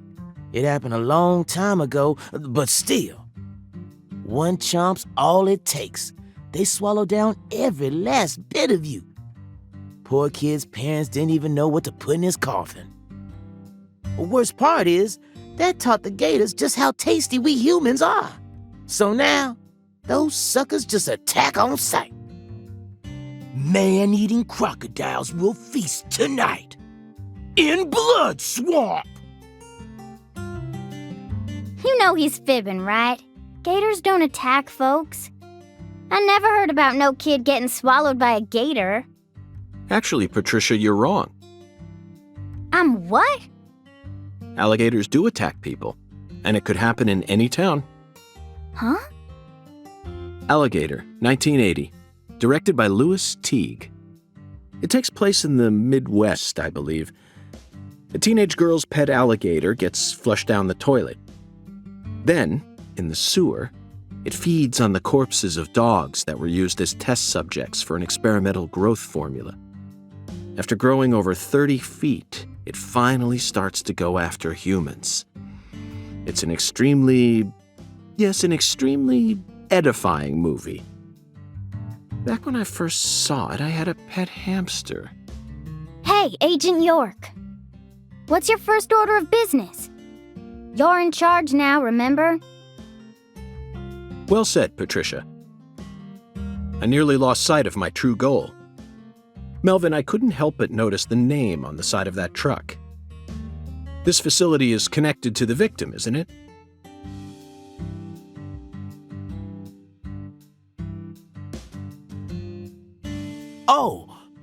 Oh, right. Yeah. I reckon I better start from there. I'm gonna tell it to you straight right from the beginning, Mr. York. As you guessed, this warehouse is run by the Clarksons. The victim's father, Danny Clarkson, is the one who manages the whole place. Okay, but why did he choose to store her body in his own warehouse, right? Well, that's because there ain't no other place to store it. Our town has a clinic inside a church, but no morgue. Whenever someone kicks the bucket, we just bury him in the graveyard right outside of town. But not this time. We got a murder on our hands this time. We need to give Lisa's body an autopsy and keep it stored, right? So we had no choice but to rent out a corner of this warehouse. I see. So that's what led to the ingenious choice to store the victim's body in a facility that her family owns. Anywho, this is where the real story begins. Truth is, a few days before you got here, Lisa's body went missing. Missing? Yeah. All of a sudden, poof. Did you leave the warehouse unlocked? I most certainly did not. I locked the whole place up and made sure no one could get inside. No one stole the original key, and I couldn't find any fingerprints at the scene. So, in other words, this is a locked room mystery. The body of a beautiful young girl walks at mid... Hey! All right, CLG. Reckon I should have told you about this earlier when you first said you wanted to come here. It just didn't seem like the time or place as I remember. Anywho, how about we call it a day and head back to my office? You can go through all the files there. No, thank you. This is what I came to investigate. But Lisa's body isn't here anymore. You sure? That doesn't bother me one bit, Melvin. You see, I met a skeletal gentleman on my way here. and he was kind enough to give me an oracle. You holding up okay, CLG? You sure you don't want to wait outside? I'll be fine, Daddy. Just make sure you don't take your eyes off of him. He's so selfish and inconsiderate. I'm still not convinced he's actually a real FBI agent. Look, he's talking to himself again. Zack, this is the ambiguous zero, the deep freeze. Let's hurry up and find that flying serpent, shall we?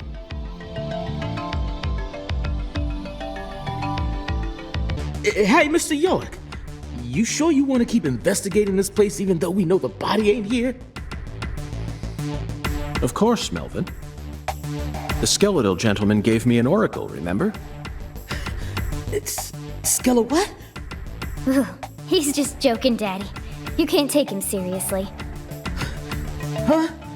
Well, was that really a joke, Mr. York? Well, I'll be. I see you've been hiding some real charm into that whole FBI routine. Sorry, Melvin, but I'm dead serious. Oh, good God almighty. This place always gives me goosebumps, no matter how many times I come here. Yes, it's quite the fun house. Truly a dazzling place. Meet entertainment. That's the only way to describe it. Woven together by life, frozen in time, a visceral, musical... Symphony. We eat all this in order to survive. Yes, truly a symphony. Life and death, resonating together. Yeah, it's really cool. Cool? Whoa now, CLG. Since when were you interested in this kind of stuff? What are you so surprised for, Daddy? I'm more mature than you are. I've seen way more realistic corpses on CSI, you know. Oh, man. At first, Zack, I was shocked by the notion of storing a victim's body alongside food. But as I gaze upon this hanging garden, I realize it's just another scene of violent, depraved murder. Yes, all we need to do is change our point of view, and things will expose themselves in utterly new ways. Hey, Mr. York, this is kinda, yeah. Melvin, if you have something to say, then just go on and say it. Otherwise, you'll simply be insulting this beautiful landscape. You think this is beautiful? Oh, yes. It's the abnormal world that supports our normal lives. I think that's wonderful, don't you? Besides, look, Patricia seems to be handling this a lot better than you are.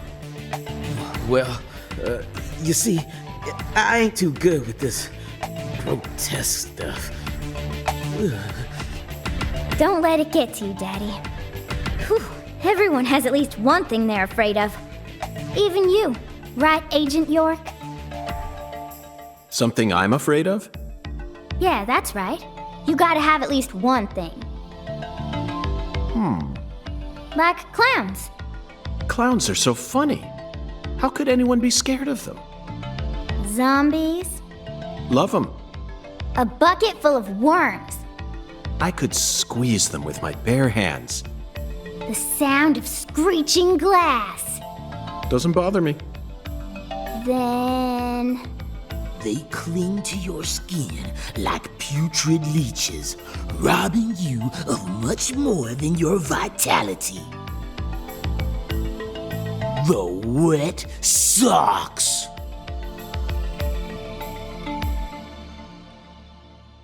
Melvin, you're a genius.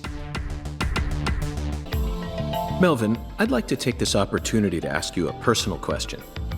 In the hotel parking lot, when I first met you, the picture you had on your dashboard happened to catch my eye. Was that your wife? Oh, her? Yeah, that's my lady, all right. Candy. Her name's Candy. The prettiest girl in town, which makes me the happiest boy. A shooting star landed in a rural town, right on top of a man who now has a meteor-struck heart. You always keep her photo with you? You bet I do. The truth is, Candy's a little sick right now. She can't even leave the house no more. So I always keep her photograph with me. Kinda feels like we're always together, you know? I see. You care for your wife a great deal. But this means that Yeah, that's right. My mama had me before she married Daddy. But it don't matter. He's still my real daddy to me. Oh, thank you, CLG. And you're my pride and joy.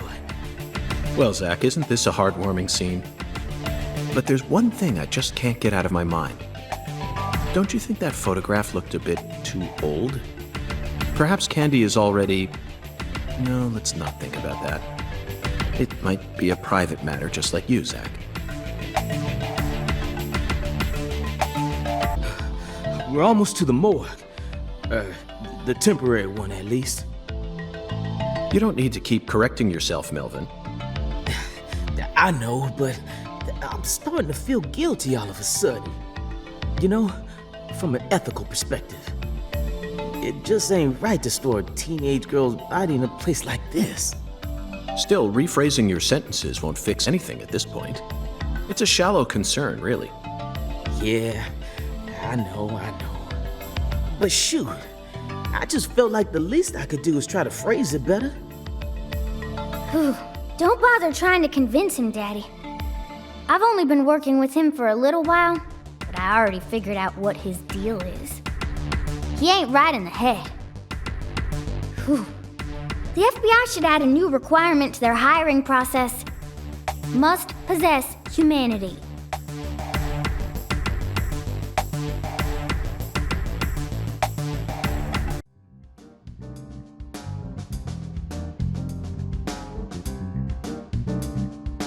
Here we are, Zach. The morgue. They stored the victim's body in a cold storage warehouse operated by her family. I'd love to shake the hand of whoever came up with that one. Hey, Agent York. Did you just come here to laugh at rural officers who are doing the best they can? We don't have any special facilities like you people. What else did you expect us to do, huh? Don't compare us with city folk.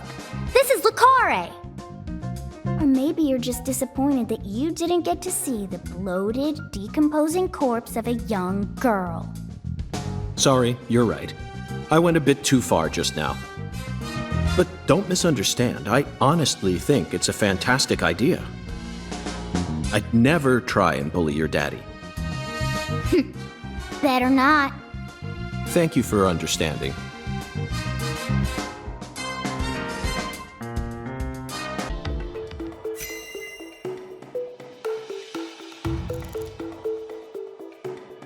Zach, these are human footprints, and they're extremely large. Yes, Zach, I agree. These footprints must belong to someone who's used to walking around in cold temperatures. This frost is shaped like something we're very used to seeing. That's right, a body bag. Lisa's body must have been left here. But there are no signs that the bag was dragged away. So our criminal must possess monstrous strength. These pallets are a mess. Looks like this area isn't used often. Still, the idea to store a body here. It's a novel, sophisticated idea, unlike anything I'd ever come up with. Boxes that got left behind. I can't tell what's inside. What do you think, Zach? I'm gonna go with okra. Yeah, okra. I'm sure it must be okra. That's a staple of the South. An icicle. Never thought I'd see one of these down in the South. Look at the thermometer, Zach. It's at 10 degrees Fahrenheit, or minus 12.2 degrees Celsius. This must not be the ambiguous zero. Forgotten boxes. Looks like shelled headless shrimp. When were these boxes brought here? And when will they be taken away? Zach, can you feel it? The perpetual, unstoppable flow of time. Boxes of the past or presence of the future? Either way, this is a curious time capsule.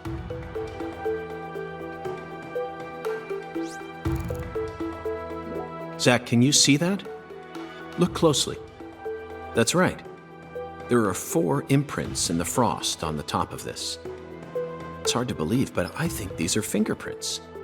Yes, Zach, that would lead one to believe that the body napper is a giant who's over 10 feet tall.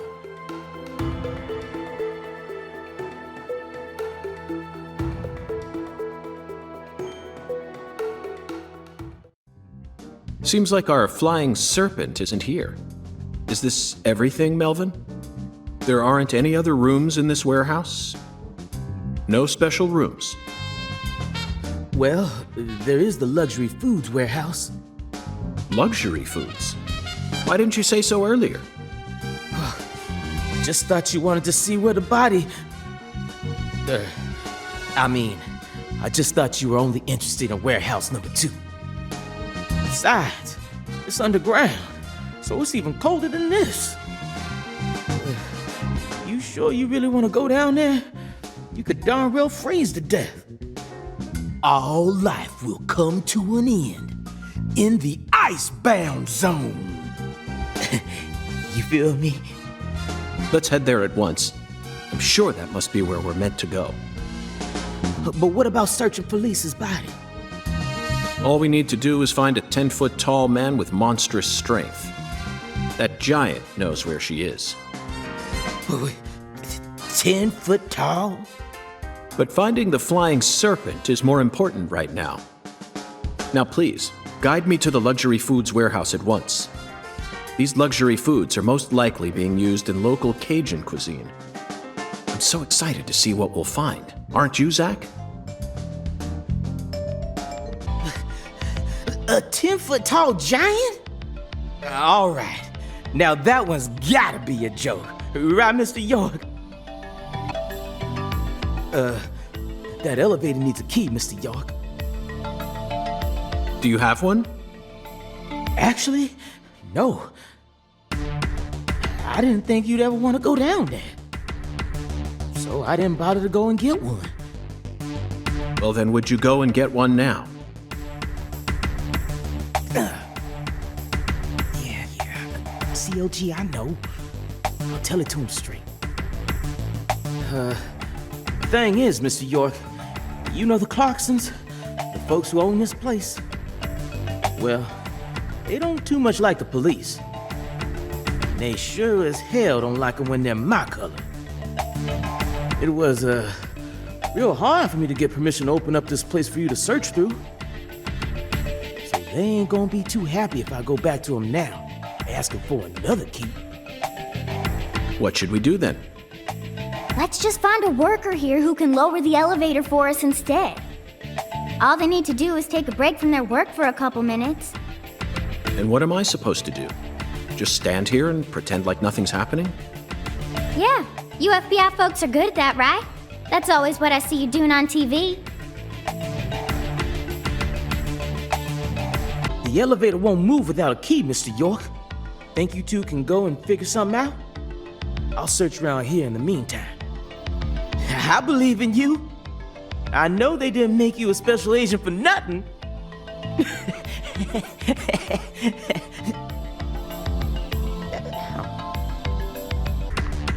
Zach, I think we can move this. Better check back here as well, just to be on the safe side.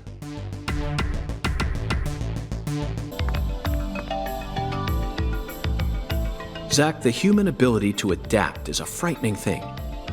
Some humans have the power to sleep anywhere as long as they set their minds to it.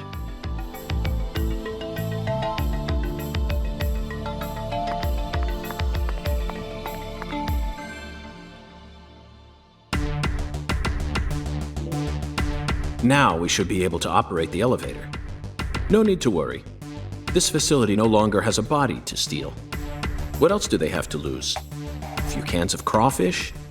I feel bad for him, but it's for the sake of the investigation. I'll write him a letter of apology later. Mr. York, did you find a key? Ha! Now that's my special agent. There ain't no stopping you. Want to head straight down? You bet. Let's sally forth, Melvin.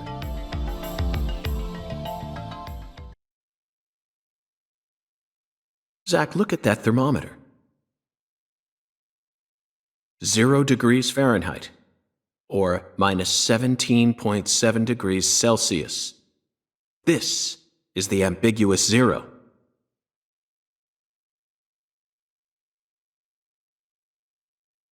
Hey, Avery!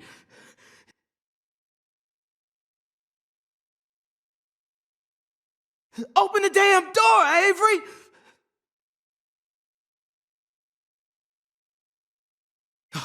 It ain't no use, Mr. York. Once Avery starts working on something, that's all he sees. He just tunes out everything else. We'll have to wait until he finishes and comes out to us, I reckon. Or we could come back tomorrow. I disagree, Melvin. Time may be on our side, but that doesn't mean we should waste it. You gave me Mr. Alligator precisely for moments like these, didn't you? Wait, Mr. York! Those tranquilizers may be non-lethal, but it's still dangerous to use them on humans. Of course, Melvin. I never said I was going to shoot him.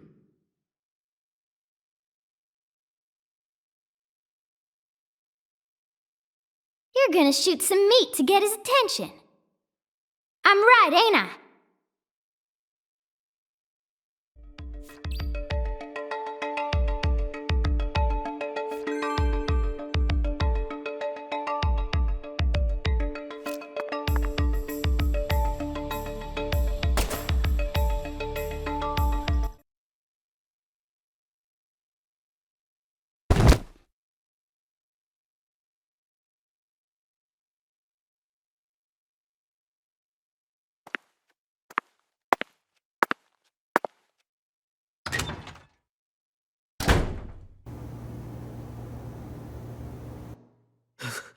This is Mr. York, an agent from the FBI. Hi, Avery. I'm Special Agent Francis York Morgan. Please, call me York. York, you a smarty pants, huh?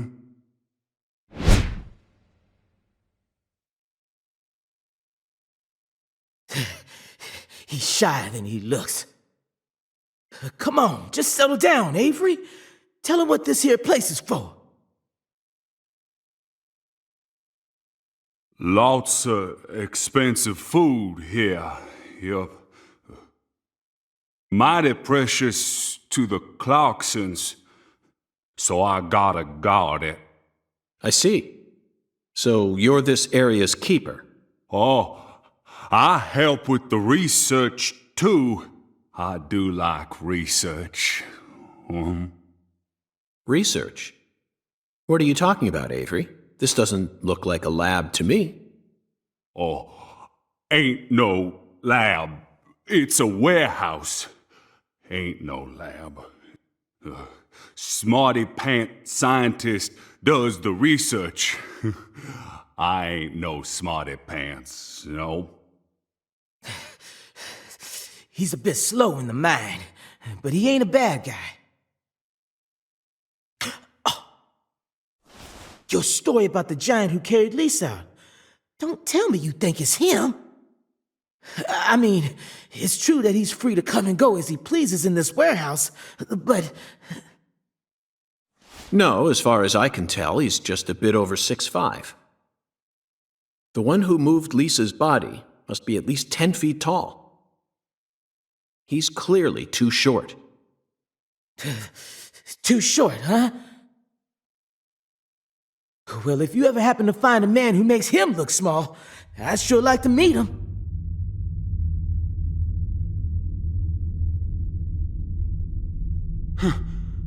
Lise. Hey, cut it out! Lise? Why? Avery, that's not Lise. Not Lise? This is Melvin's daughter, and my precious assistant. Unfortunately, Lise is no longer with us. Lise! Lise! My fault! My fault!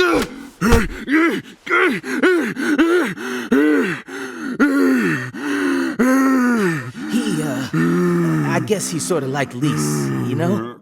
See, the poor fella's got himself a childlike mind.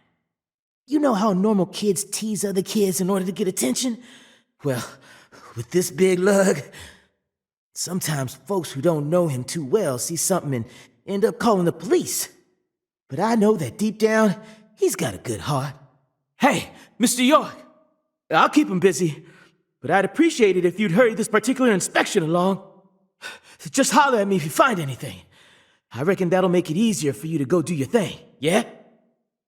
Melvin, I think you're finally starting to catch on. I'll keep an eye on him while we're here.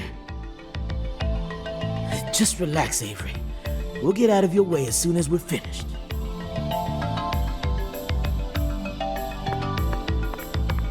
Hung alligators. I suppose in a way they sort of look like flying serpents. But that's pushing it. Remember, we're in a dark basement here. They'll never reach the sky.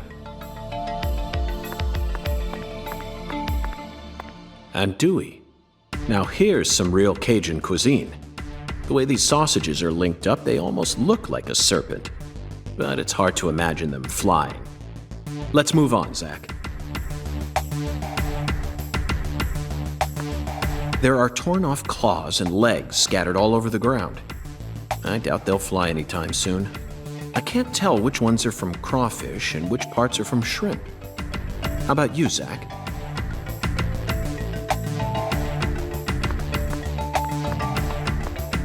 Cans of Holy Trinity paste. Onions, bell peppers, and celery. The absolute basics for any Cajun dish. This product combines them all into some sort of paste. Oof, people actually buy this garbage? Even the name sounds idiotic. Zach, I just made an eternal promise with myself. If I ever happen to come across any food prepared with this paste, I vow to never call it Cajun food.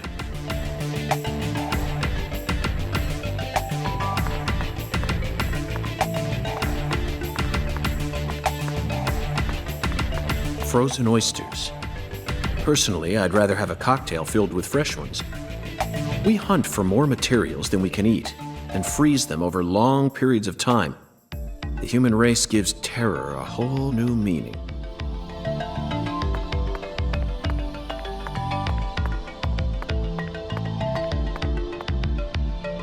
Avery, this box looks special. Clarkson food. For their home. Melvin, is this the Clarksons' family crest?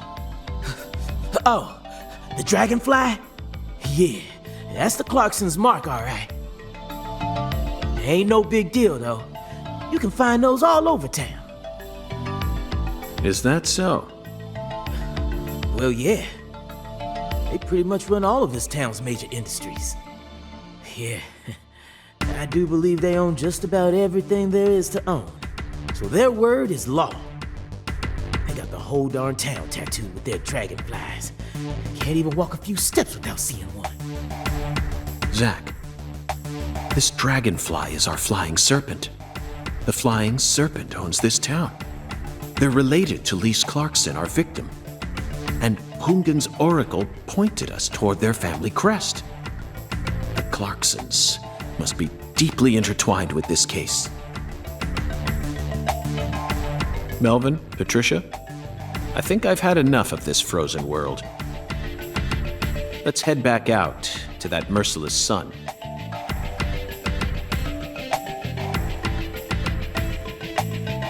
Well, what are you waiting for? I can't bear to spend another second down here. Whew. So, what do we do now, Mr. York? Zach and I will take things from here. Then what should I do? Tend to your sick wife? I don't know. You're free to do as you please. I'll stop by the sheriff's office when I need your help again. I suppose that's what I'll do then. It'll sure make Candy happy.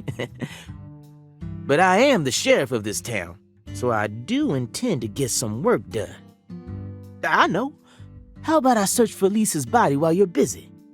Not a bad idea. Just be careful that you don't get attacked by a barefooted giant. Hey, don't scare me like that. Why do you keep talking about that giant anyway? You really think some giant was responsible for all this? Melvin, don't be silly. Of course I do. Just when I thought you were starting to catch on. Disappointing, to say the least. But how can you be so sure? I want to see some proof. Proof number 1. The footprints that led up to where Lisa's body originally was were made with bare feet. None of the prints looked similar to those of common insulated boots, and the arches of the feet were visible. The person who carried out Lisa's body must have had very large feet. I'd say they were at least 16 inches. Proof number 2. I found fingerprints on the cord of one of the hanging lights in the warehouse. The fingerprints weren't aimed up from below. They were coming directly from the side. Clearly, the giant moved the light because it was in his way. He pinched the cord with his fingers. Proof number 3. There was nothing else found in the vicinity where Lisa's body was stored.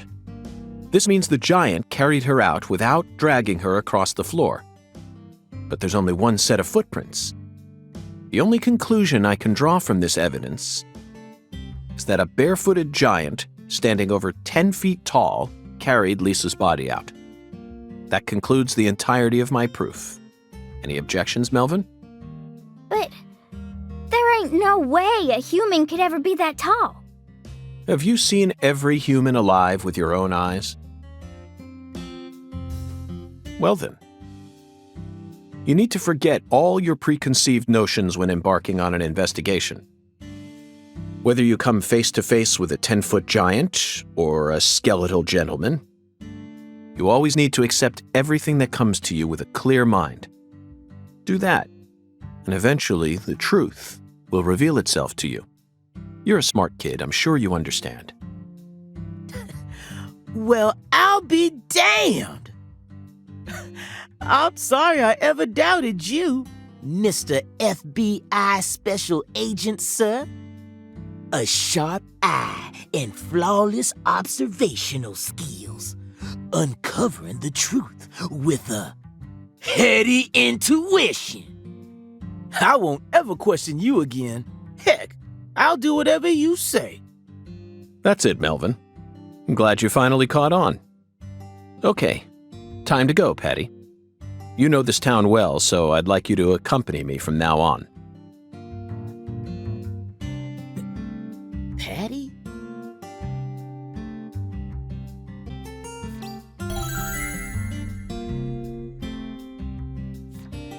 Zach, we found the flying serpent. Now we simply need to locate the 10 maidens. It's time to head on to Alexis's Diner and Lane.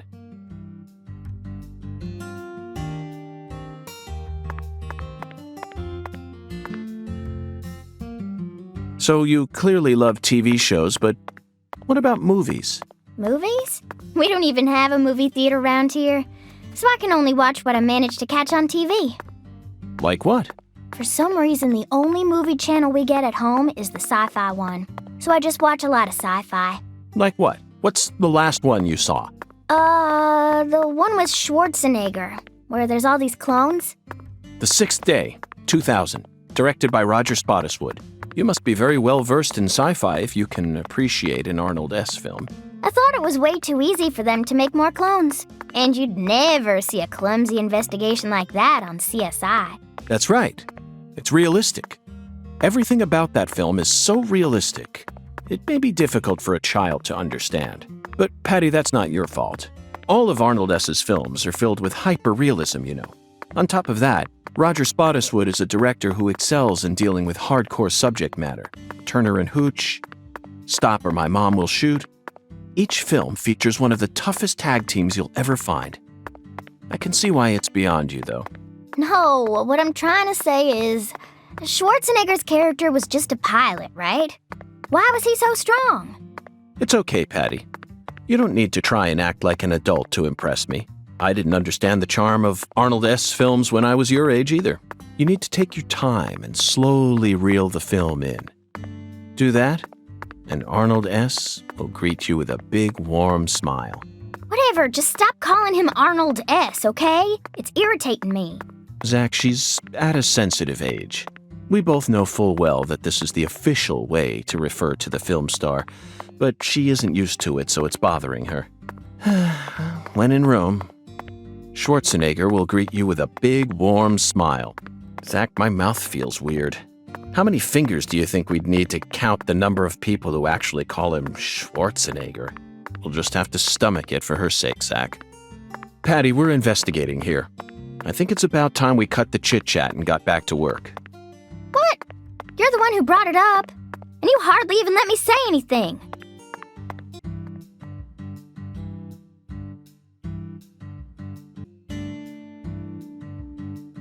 Patty, is something wrong? I got something to say. When I first met you in the hotel parking lot, you mentioned Saint Rouge, right?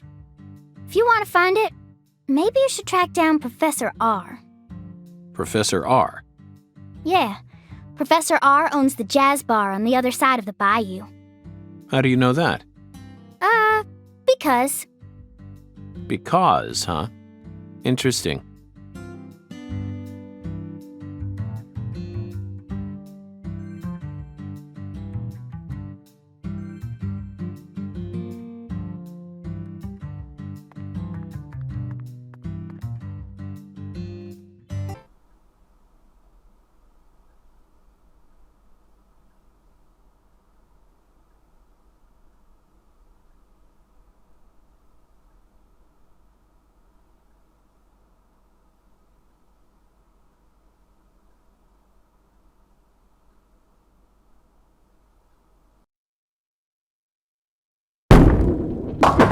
Ten maidens, Zach. Let's topple their hourglass figures and complete this oracle once and for all. Oh, my Lord. I don't believe I've seen you around here before. Sorry, honey, but you can't smoke in here. Since you're with Patricia, I'm guessing you're some friend of Melvin's. He's Agent York from the FBI. This is Alexis, the owner of this restaurant. I'm helping out Agent York in his investigation. We signed a contract. Oh, my Lord. Well, ain't that something?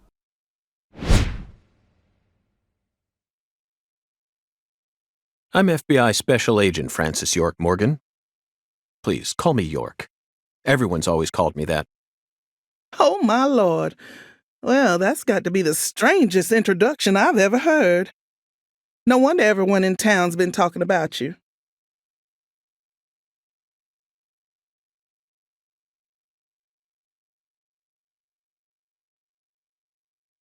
I want a chocolate sundae, but no cherries. I want 2 wafers instead.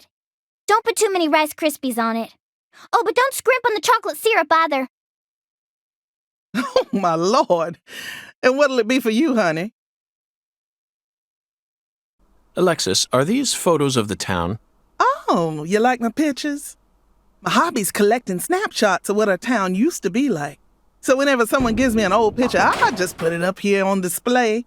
Our world these days feels a bit cold to me, you know? Just thought it'd be nice to help folks remember what it was like in the good old days. Zach, did you hear that?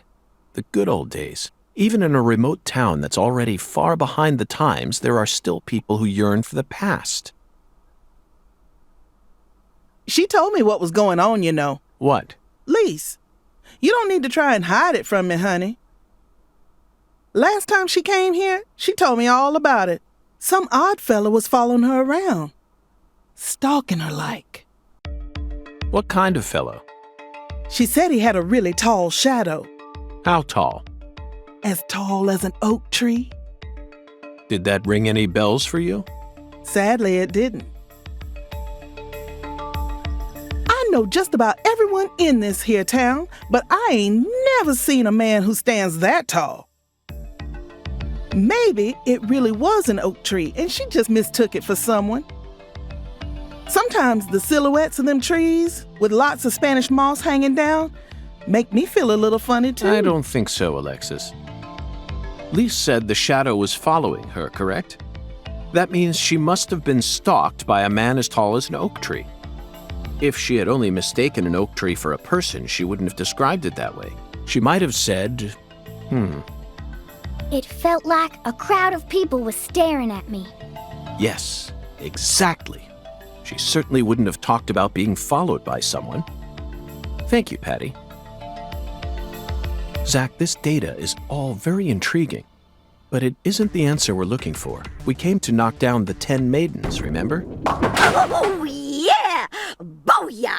Oh, I got a turkey! Truly mesmerizing, Zach. This is why I never tire of small-town investigations. Same goes for you, right? Agent York, if you're fixing to bowl, you're gonna be disappointed. Mrs. Carpenter never lets anyone else use the lane while she's here. Patty, that's exactly what I came to do. You see, Zach and I need to bowl down 10 maidens. Fine, go on and try if you wanna, but I'm gonna eat my sundae. Hey! Are you nuts? What's the most addictive drug in the world? How should I know? It's sugar, Patty. Far more people die from obesity and diabetes than from cocaine and heroin. Alexis, would you give her some milk? Oh, my Lord. Coming right up, honey. Sugar might be dangerous, but it ain't against the law. You got no right to take that from me, even if you are some FBI agent. Actually, Patty, I do. We signed a contract, remember? I promised to protect you from all the evil in our world. Hey! Delicious. What an amazing chocolate sundae. Zach, I think we just uncovered an incredible treasure here. I feel like I could eat one of these every day while we're in this town. Oh, what? Just hurry and finish up your investigation already. Can't stand being inside this place without a chocolate sundae, not even for a second. Don't worry, Patty. I'll knock down those 10 maidens in the blink of an eye. You just wait here and drink your milk. Meh.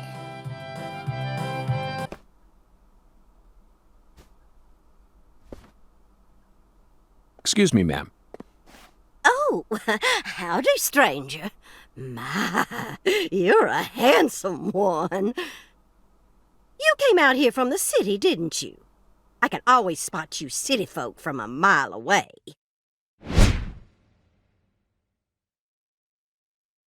I'm FBI Special Agent Francis York Morgan. Would you mind calling me York, ma'am? Oh, so you are from the FBI. I thought as much. So sophisticated. Well, my horoscope in the paper today told me I'd be meeting someone new. And those horoscopes never miss. They're the real deal. Well, one even predicted when I'd bowl my first perfect game. Oh, no! Oh, could you stand a bit closer to me? Whew, that was a close one. If you move any further that way, you'll cast a shadow over the lane. Well, the sheriff did that once, and something horrible happened. The next time I bowled, I got a gutter ball. First time in 12 years. I was mortified. And I am going to make sure nothing like that ever happens again. In our world, some routines lead to good things, while others only lead to the bad. So, you mustn't ever cast a shadow over the lane. Is that understood?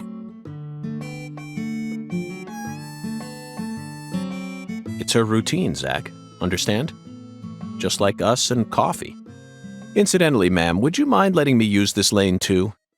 I'm investigating the Lise Clarkson murder case. And I need to topple 10 maidens, no matter what it takes. No, absolutely not. Not even the FBI can take my lane from me. I haven't given it up once ever since my husband passed away over a decade ago. I'll never break my promise to him. But... Now, if you'll excuse me.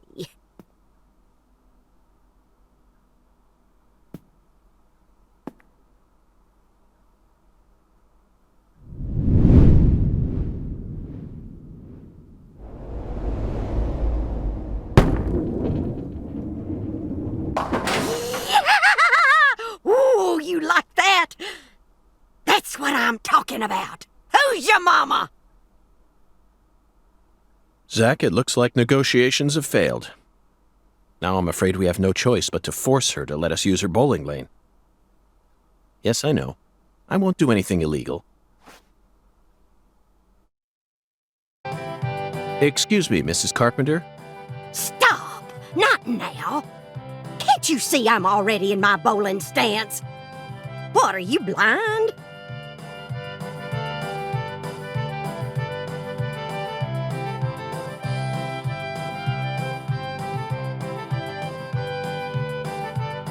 Holy Mother of bowling balls, let me pick up this split. Holy Mother of bowling balls, let me pick up this split.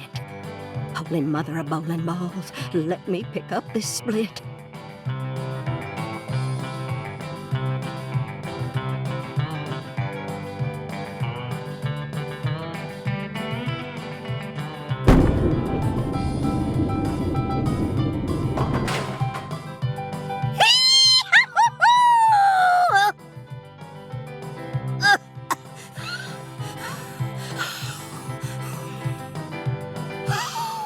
Stance. Oh, always works on a split. Oh, yeah, never fails. Zach, our new friend, appears to be a very superstitious lady. We should try and utilize this trait of hers in order to gain access to the lane for a bit. That was an amazing shot, Mrs. Carpenter. In fact, it may have been the most amazing shot I've ever seen.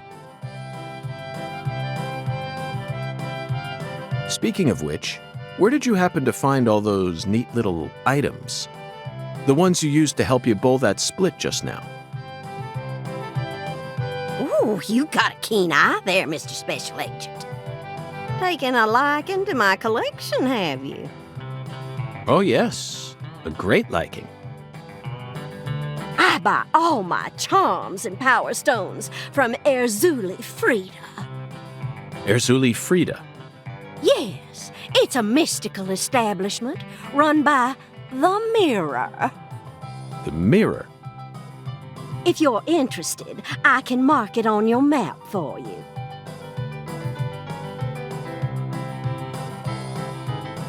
Zach, this is it.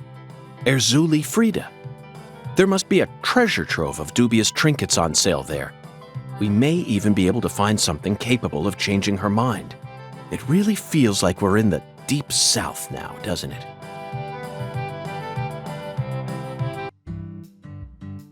I thought you came here to bowl. Yes, I did. Then why are you leaving? You gave up on trying to convince Mrs. Carpenter to let you play? No, Patty, neither Zach nor I have given up on anything. We're just going to stop by Erzuli Frida. Erzuli Frida? What do you want with that place? What do you know about it, Patty? It's a dumb store that sells stupid voodoo charms and even stupider souvenirs. No one who actually lives here would ever be caught dead there. Daddy even told me to steer clear of it. And why is that? 'Cause they sell guns? You mean Erzuli Frida is a gun shop? It's kinda like a gun shop and a voodoo shop had a baby. A voodoo shop? Thank you, Patty. You just helped me make up my mind. We're going to use the power of voodoo to help us steal the right to use that lane. By the way, Patty, what do you usually do when you're at home? Is this an interrogation? Oh, no. I just figured that since we're working together now, it'd be a good idea to learn a little more about you. Should an adult male like you really be asking a little girl this kind of question? Feel like I heard a story about this sort of thing on the news once. There's a time and a place for everything. You know exactly who I am, and I've also introduced myself to your father. Besides, you're the one who said you wanted to come with me. I was just kidding, jeez. You're an FBI special agent. Why would I ever need to worry? You shouldn't automatically trust someone just because they're an FBI special agent. One's profession and one's personality are completely separate things. For example, one special agent may fall spiritually in love with a genius criminal who enjoys the taste of human flesh. That's Hannibal. You pulled that straight out of a movie. Just because it's a film doesn't mean it isn't deeply rooted in reality. You can't judge people solely based on where they work or how they look. You need to think hard and decide things for yourself. Fine. So allow me to ask you this. How do you feel about me? I don't know. I only just met you. Exactly. Now it sounds like you're thinking. You should never feel the need to force an answer out or pretend like you know something you don't. Zach, she's a good kid, isn't she? Honest and straightforward. Oh, wait, there's one thing I can say. Oh. What? When you talk to yourself like that, it really creeps me out. Did you start doing that after you became an adult? Or have you just always done it? Either way, you should stop doing it. It's really weird and, makes me wince whenever I hear it. Ooh, Zach, did you hear that? No need to worry. Neither of us are weird, I can assure you of that. She's probably just having trouble finding the right word to describe us. No, I think I'll stop there. Wouldn't want her to think we're getting desperate. Like I said, it's really creeping me out.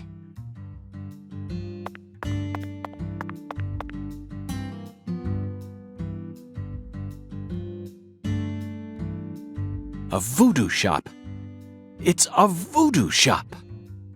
Just looks like a dumb souvenir shop to me. Of course it does, Patty. You're much too young to understand the true value of such a place.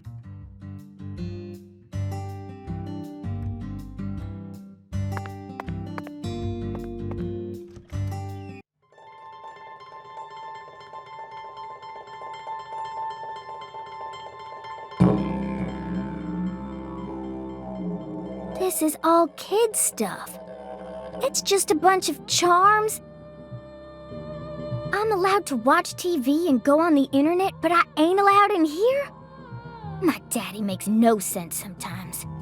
You agree, right, Agent York? This is all just kid stuff. Look at this, Zach. All the mysticism of the Deep South gathered up into one quaint little shop. This is 100 times more exciting than the FBI evidence vault. It's a vast treasure chest. So much to study, so much to learn.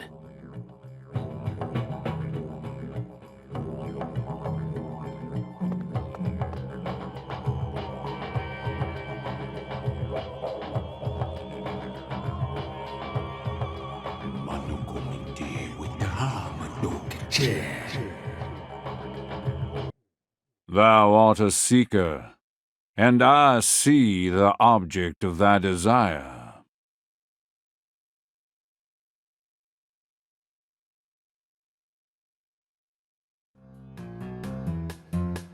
Doth this be what thou seekest?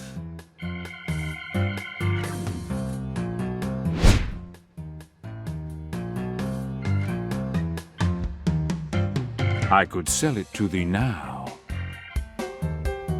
And only now. Surely fortune shall not bless thee with another chance. Purchase this, and know that thy wishes shall be granted.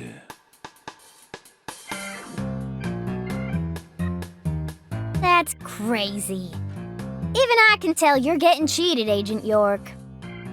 I disagree, Patty. This person can be trusted. I've been studying people for quite a while, so I can tell. That figurine is connected to our future. My price is true. What say thee?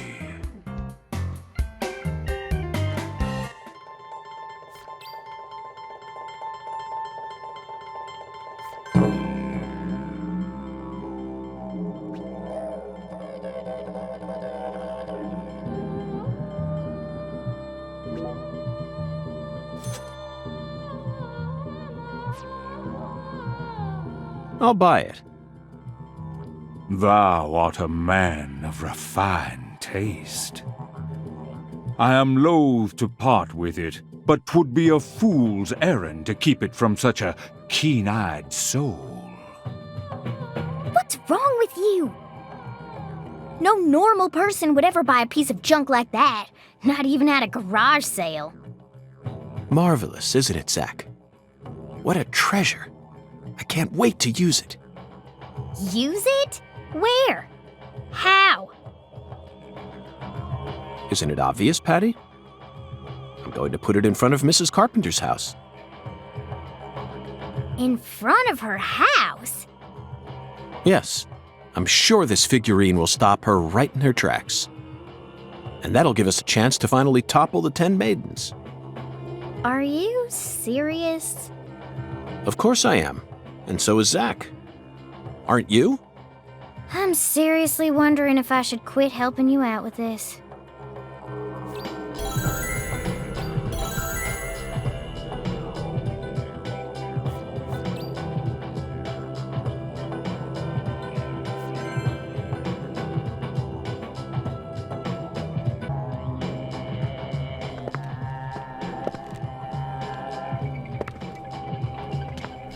Whoa.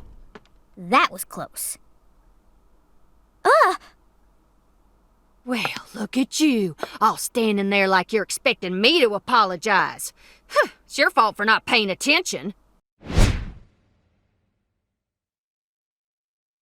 What? Got a moment? Can't say I do. I'm in a hurry here. I won't take up too much of your time. I'd just like to ask you a few questions. I said I'm in a hurry, Peckerwood. Now get out of my way. Patty, who was that? Kalina Clarkson. PJ Clarkson's second daughter, and Lisa's mother. Zach, we've found ourselves a Clarkson. Oh no, she's not here. My dolly. Oh, she's not here. My dolly isn't here. One of the key persons in this case just came out of the woodwork to meet us. Now things are really getting interesting. Isn't that right, Zach?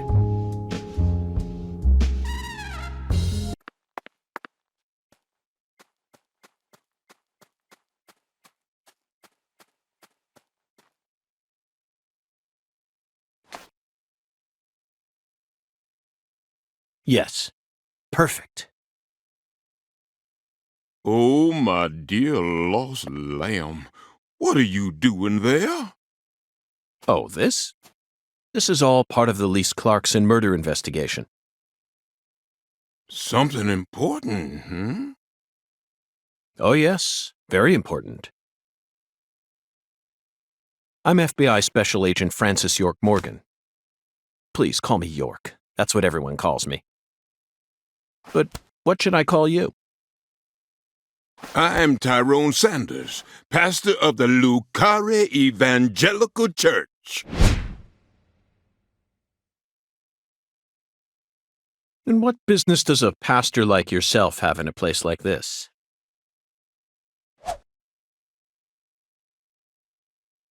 Well, I live over across the way there.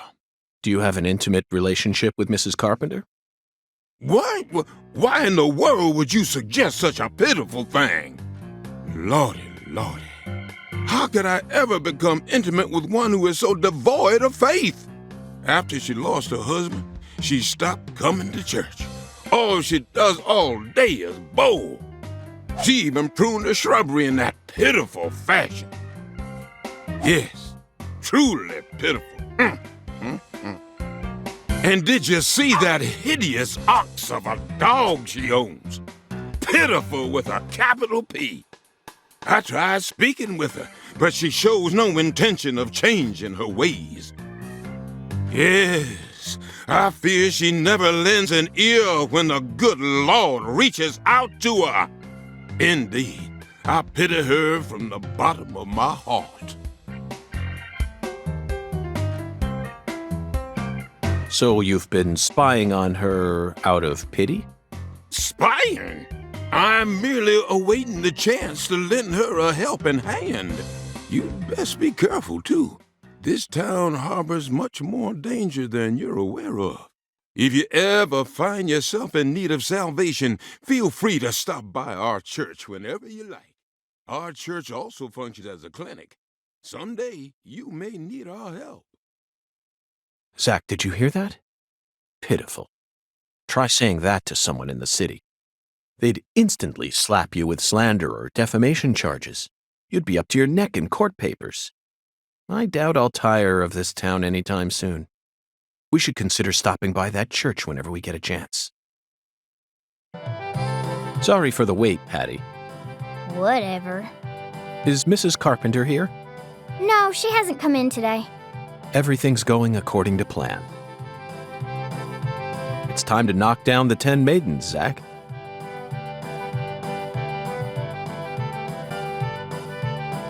Oh my lord, y'all are back? Listen up, y'all ain't gonna believe this. What's wrong? Mrs. Carpenter hasn't come in. For the first time in 10 years, what could it be? I just hoping nothing bad happened to her. She's fine. You have my guarantee. Oh my lord. I reckon if an FBI agent like you is convinced, then I should be too.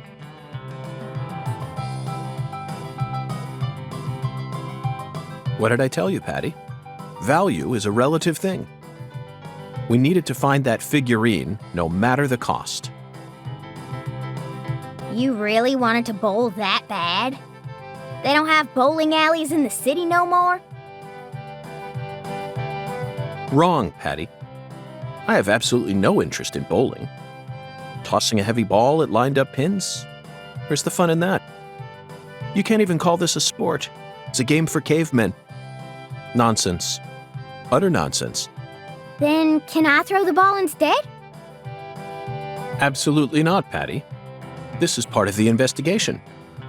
I need to do this myself, no matter how stupid it may be. You're the one who's stupid. Sure looks like you're having fun to me.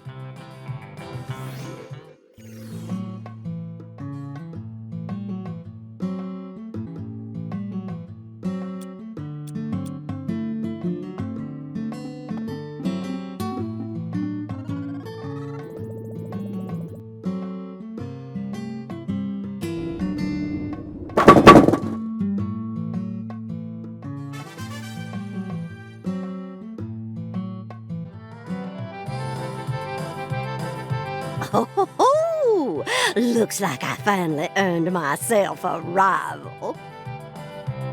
That was just a stroke of luck, Mrs. Carpenter.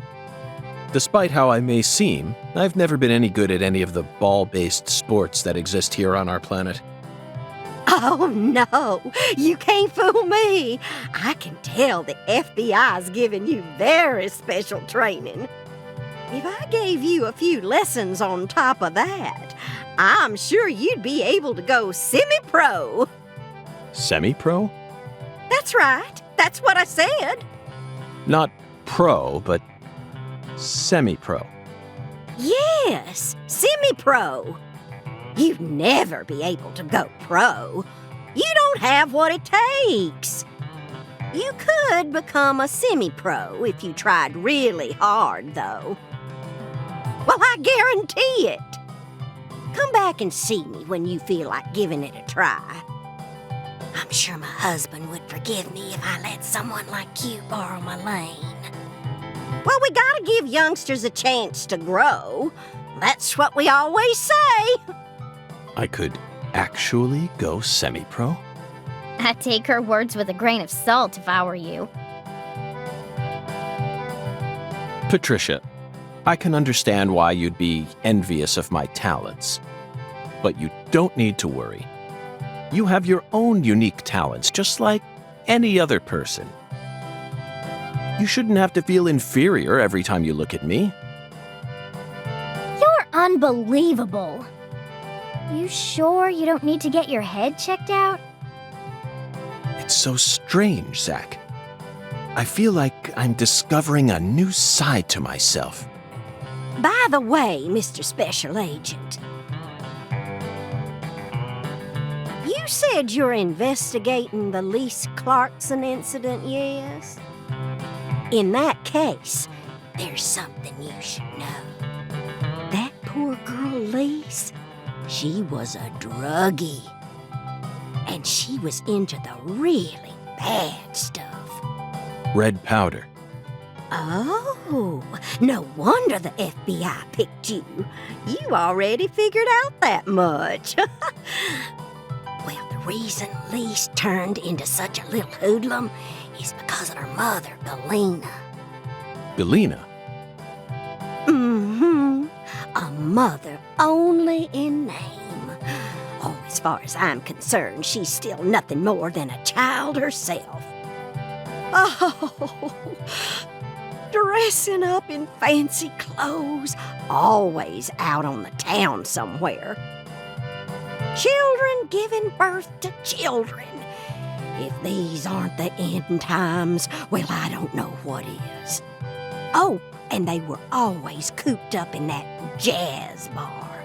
Galena wouldn't know proper parenting if it hit her in the tush.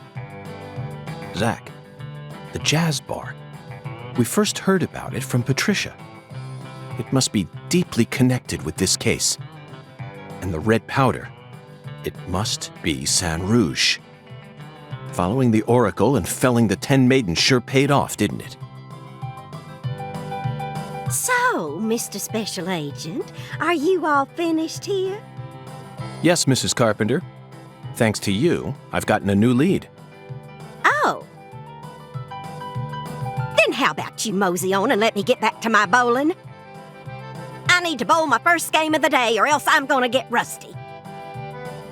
Well, what are you waiting for? Get a move on! Shoo! Shoo!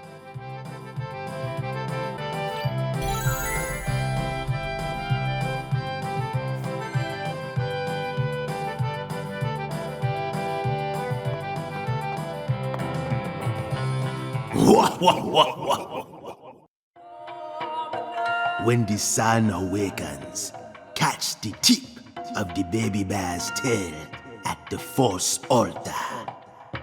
At the entrance to the other world will reveal itself to you. Zach, it's another oracle. It appears that we're being guided by a mysterious power. This oracle is a simple one. The false altar. You already know what this is, right? The place where Lise Clarkson's body was first discovered. She was found under a bridge at some sort of altar as if she was being worshipped. That's what Chef David said, right?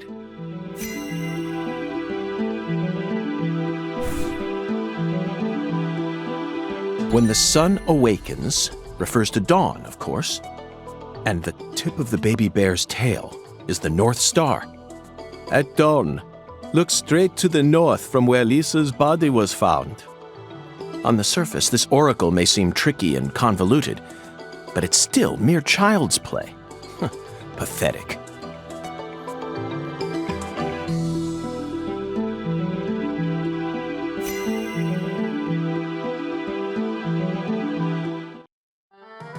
Zach, let's follow the oracle and head to where Lisa's body was found. I don't know what otherworld refers to, but I'm sure we'll find out once we get there. Oracle? That's right, Patty. This case is a rather complicated one. So Zach and I are following oracles given to us by a skeletal gentleman in order to crack it.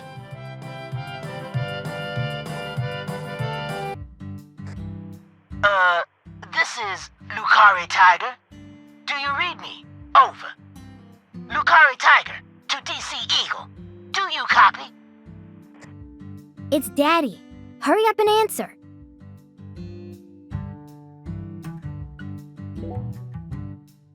This is DC Eagle. I read you loud and clear. Over.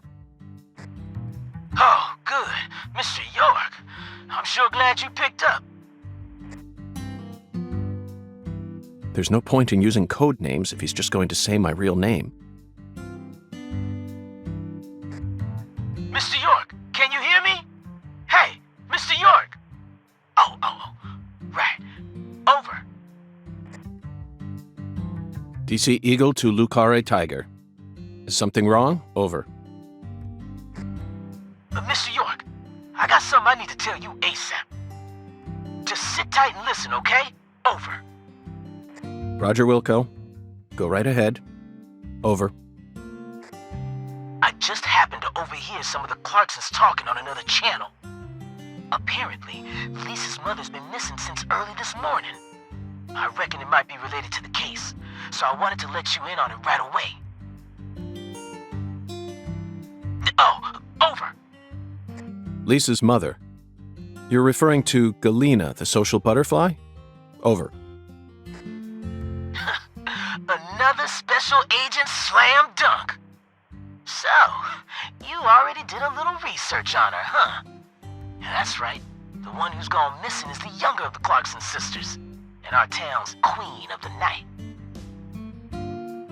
No one can slip one past me, because I'm the ultimate FBI agent, Francis York Morgan.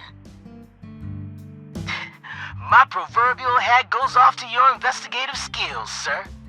Anywho, Galena used to be an actress, and she's also real pretty in the face. Draws attention wherever she goes. If you happen to spot her while you're investigating, would you let me know? Oh yeah, over. Wait. Hey, Mr. York, what do you say we cut this out, huh? Over this, over that. It all seems kind of overblown, don't you think? Besides, I reckon we're the only ones listening to this. No need to be so stiff, right? Yes, Melvin, I agree. There's no need for us to cling to formalities. Glad to hear it. I ain't never been too good with formalities, you feel me? Well, Mr. York, if I hear any more news, I'll be sure to let you know. Good luck out there. Daddy's such a goofball. Patty, do you think Galena is really as beautiful as people say? I don't know, I guess. Men just seem to like women like her for some reason. Who's more beautiful, Galena or your mother? What? Candy Woods, your mother. Melvin said she was the prettiest girl in town. How should I know? That's a stupid question. Why is it stupid? My mom is sick. Zach, that was a bad move. We stepped right into a private matter without any shoes on. But these things are bound to happen. After all, I'm a special agent of the FBI. And there isn't an organization out there that's more well-versed in the art of infringing on people's privacy.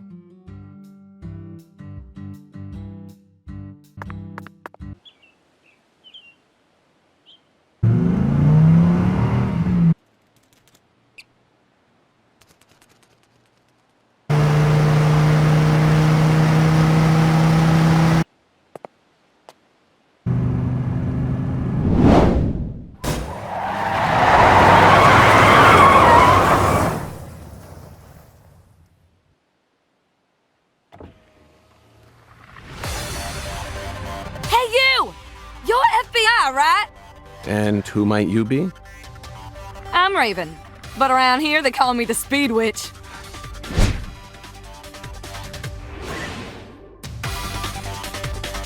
You're here investigating the lease case, yeah? And instead of a car, you're using a skateboard? For real? You've already become the talk of the town, you know? Anyway, I was just wondering if you needed any help. What's your name? I'm FBI Special Agent Francis York Morgan. Please, call me York. Okay, Yorkie it is! I'm actually testing out a new kind of business right now. And I was hoping you'd be down to try it out, Yorkie. What kind of business are we talking about here? I drive my customers to wherever they want to go, and once we get there, they pay me. Now that I think about it, I reckon it ain't much different from a taxi. Seems a bit strange to call it a new type of business then. Only 'cause you haven't heard the details yet. Here, let me explain. I got a feeling that in the future, cell phones are gonna get more advanced. And people are gonna be able to just order taxis from their phones whenever they need to get somewhere. So I'm thinking, hey, why don't I just start a company that instantly sends out drivers to take folks from point A to point B? How? I want to make it so that anyone out there can just register on my site as a driver. I'm talking normal people, not pros. Then once we get a request, we'll just send out the driver who's closest to the customer. It'll be a hell of a lot more convenient than public transportation and faster than any normal taxi company. I'm positive it'll be a big hit. And I'm gonna call it Wyvern. The logo will be a Y and a V. Cool, yeah? Is that legal?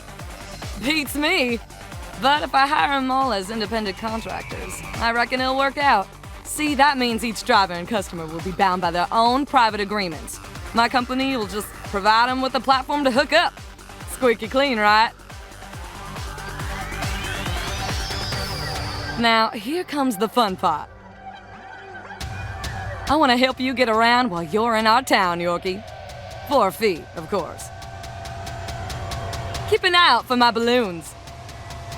Whenever you see one in town, give me a whistle and I'll be there. Why not invite me to use your site then? Why are you out here driving around? I'm still experimenting with this business model. My site isn't open yet, and I'm still trying to figure out what sort of fees will work best. So I decided to go find myself a customer to get a feel for how things will really go. Well, wanna ride? Zach, that was quite the spiel, wasn't it? This seems like little more than a scheme to make some pocket change from carpooling. And what's new about that? Although it will be a bit hard for us to keep investigating here for days with nothing but a skateboard. What do you think? Should we accept her offer?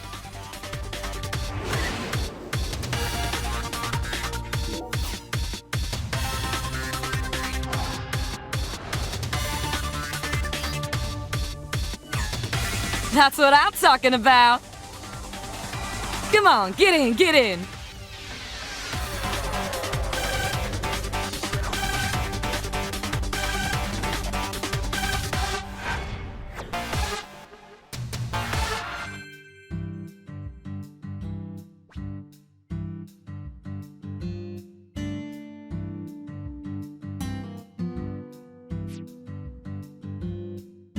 If you don't want to ride with me, I ain't gonna force you to.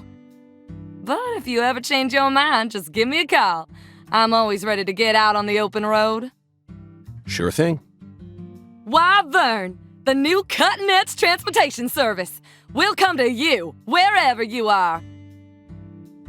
Bye now.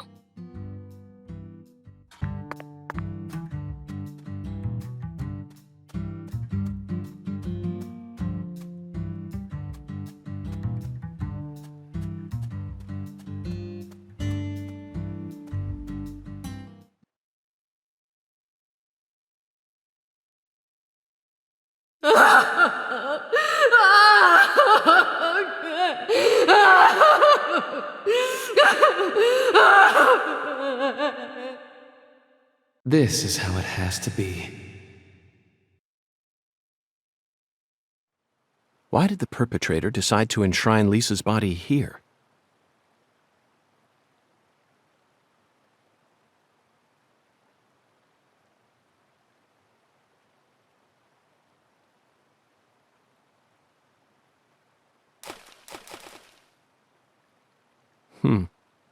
Remember this, Zach?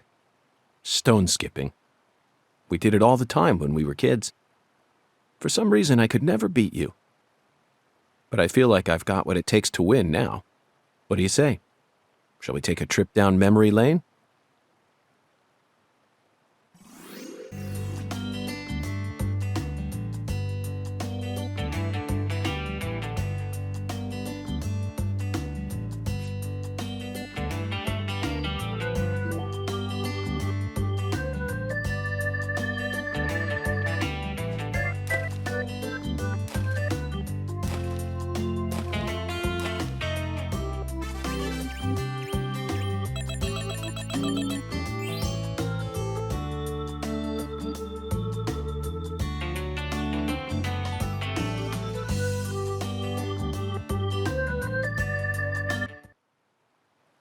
Not bad, Zach. That was just as fun as when we were kids. Hey, what's that? No wonder the word Mississippi means father of waters. It has the power to carry boats down the tiniest of tributaries. It's one of the prime symbols of America's majesty and the vitality of the human race. Now about that boat. What sort of cargo would give it such a deep draft? What else do you see, Zach? I saw it clearly, if only for a second. The dragonfly crest. This town never wants to stop reminding us about the Clarksons.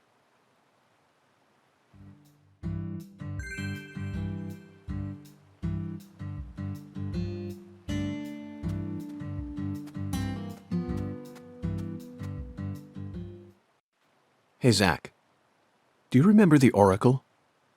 When the sun awakens, catch the tip of the baby bear's tail at the false altar, and the entrance to the other world will reveal itself to you. In other words, we need to go to where Lise was found and look north at dawn. I wonder what we'll see.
It's a skull, Zach.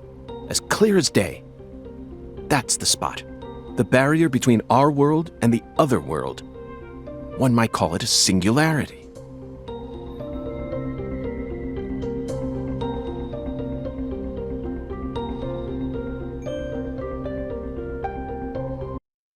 Now, what do you say we go inspect that cabin? Why did you leave me behind? You're not supposed to investigate without me. Oh, I'm sorry, Patty. You just missed a special moment. What moment? The sugarcane plantation? So what? You can't see it? All I see is the Clarkson's plantation and that gross silo. There you have it, Zach. Patty, Zach and I will take it from here. In the meantime, you need to head home and wait for us. Wait at home? Alone? Yes, but only for a while. Once I make some progress, I'll contact you again. Hey, hold on! Also, would you mind telling Melvin that I'm heading to the sugarcane plantation? I'm sure we'll need his help later. Whoa, Agent York! Wait! You're really gonna leave a little girl like me here all alone? Act like an adult for once in your life. I promised to protect you from all the evil in our world. You promised! Protect me! You'll be fine. You made it this far alone, didn't you?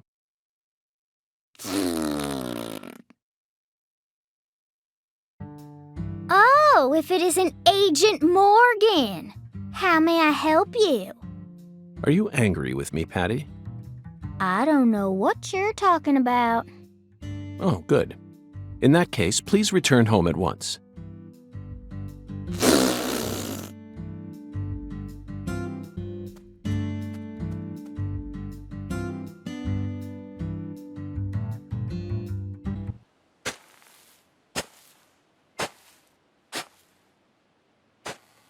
Look, Zach. We're about to encounter a new character. Oh, damn it. I know I saw her go inside. But it's empty. The hell's going on here? You won't be able to find the other world. What the... Who in the hell are you? And what are you doing on our plantation? I'd like to ask you the same.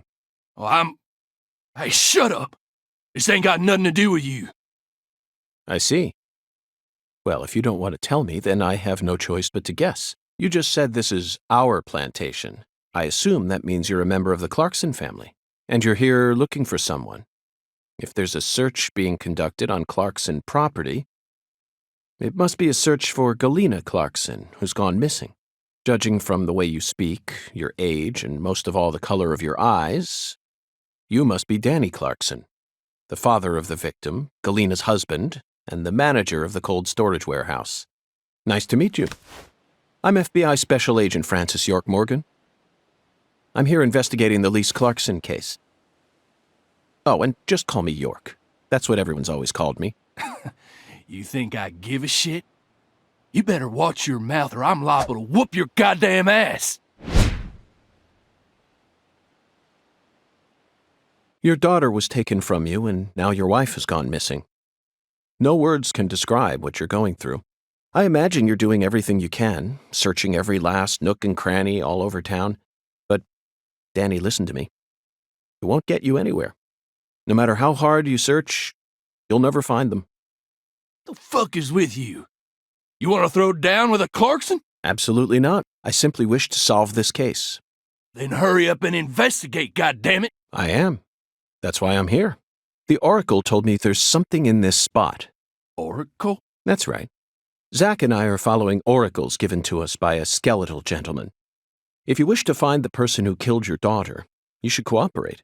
I imagine that not even the Clarksons want to start a feud with a federal power. I've had enough of your bullshit. Why's everyone and their mother been pissing in my ear today, huh? Shit! Does this mean you're ready to cooperate? May I enter the building? Do whatever you want. If you think you can mess with the Clarksons, you got another thing coming.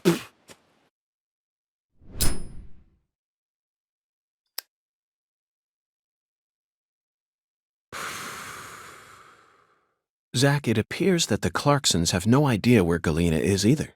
And judging from Danny's demeanor, the family must be in the midst of their own complications.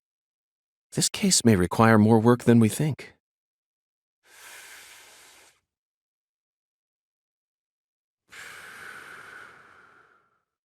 Zach, Danny married into this family, didn't he? Yet he's acting like he's a full-blooded Clarkson. I'm surprised, really. That was the most unexpected aspect of our encounter. After all, he's only the son-in-law. What do you think, Zach?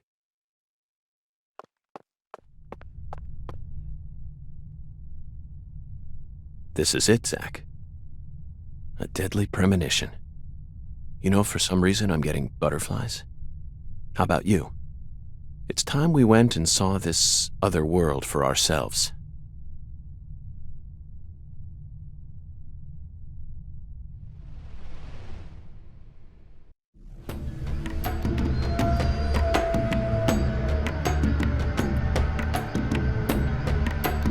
Zach, the countryside is always so entertaining.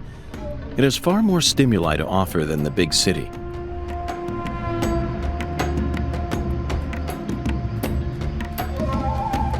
Those movies from the 80s were all predicting the future. Life's simpler than what philosophers make it out to be. In the end, truth and reality are never one and the same. Now we have nothing to fear. Right, Zach? Let's march straight into this otherworldly abyss. Mr. Alligator, I'm not sure how much help you'll be in this situation, but I guess you're better than nothing.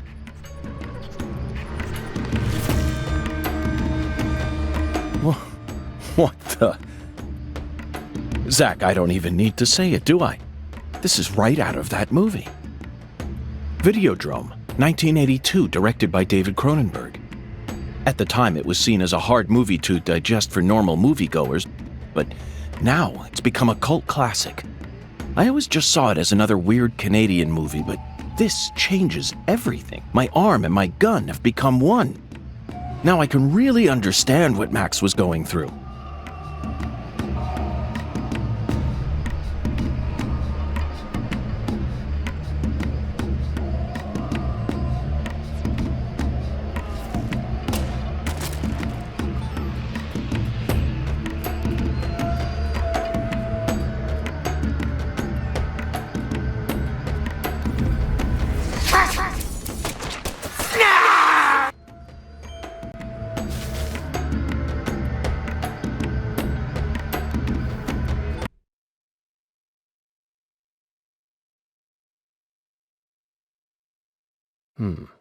Zach, I sense something here.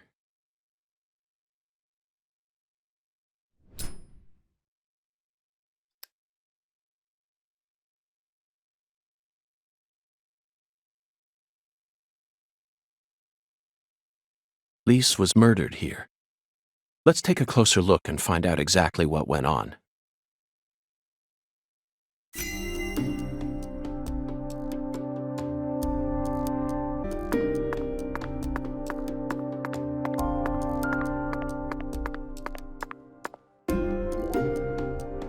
Zach, the murder weapon was an axe. Lise must have been dismembered while she was still alive. And the woman holding the axe, flashy clothes, beautiful face, and that dragonfly ring. This must be Lisa's mother, Galena Clarkson. Look, Zach, she's crying. It's the polar opposite of Lisa's euphoric expression. Galena is brandishing an axe while tears stream down her face. What was going on in her head? More. I want more. Okay, sweetie. We're gonna play a fun game now. I love games. I want to play.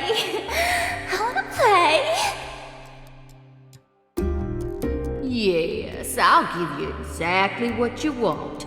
Something real special. You'll be able to fly much higher now.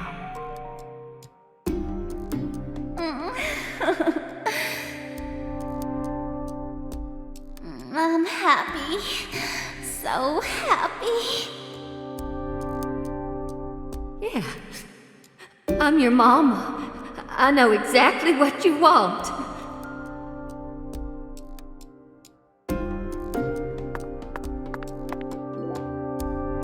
Red powder. This must be Sang Rouge. But for some reason, it looks more vibrant than all the specimens we've gathered so far. Wow, it's amazing. I can feel it. I'm getting prettier.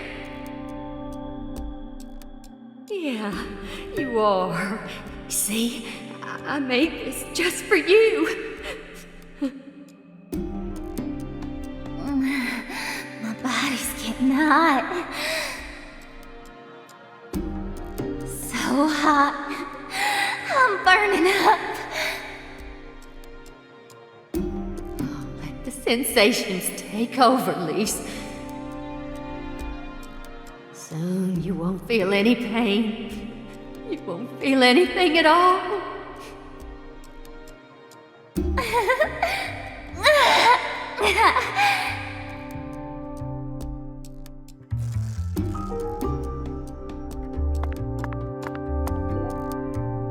Zach, there's a tall woman here.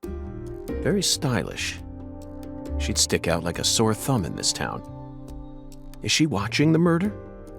No. She's clearly more than an innocent spectator. She must be deeply entwined with this case somehow. Okay, let's get started. This is gonna be so fun.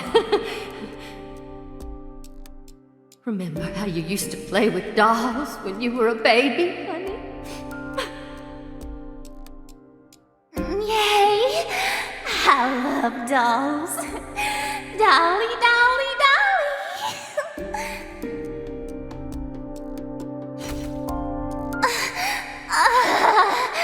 Yes. Oh, yes.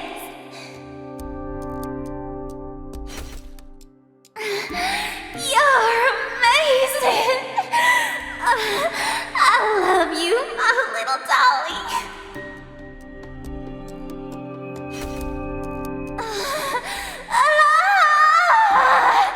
Yes, yes. Play with me. Play with me, dolly.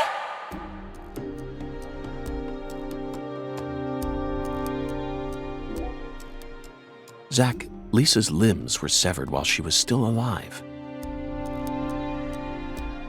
But she's smiling. She must not have been able to feel any pain. Sang Rouge isn't that powerful of a drug. At least it shouldn't be. And look, Zach. Another dragonfly. The tattoo is just to the side of her navel. She always carried the mark of a Clarkson with her, wherever she went.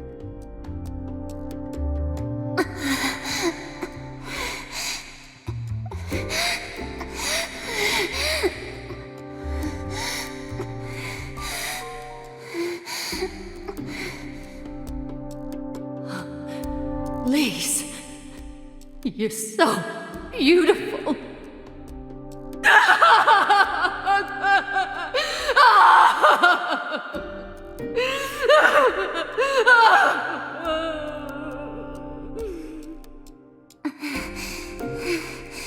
Really? Yay! I'm a little dolly. I'm a little dolly. That's it, Lise. It'll all start from you. Now you'll never die. You'll be eternal. Just wait for me, Lise. I'll be with you soon. I'll always be with you.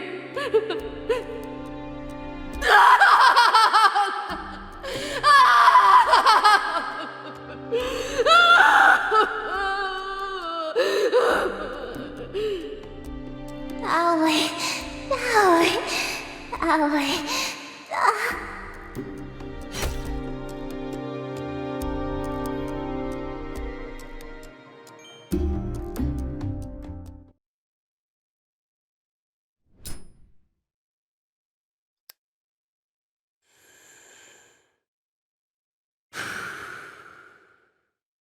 Lise Clarkson was murdered here. After she died, she was carried to the spot underneath that bridge. Why did the killer feel the need to move her? Bodies are usually only moved to cover up evidence. But this is different. Lisa's body was enshrined. She was being shown off to someone.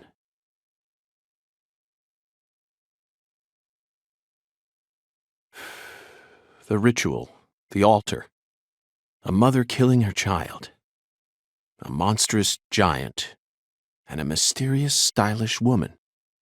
There's a real demon out there, and it's got its sights set on the Clarksons. But Zach, this is exactly the kind of case we FBI agents are here to solve. Isn't that right?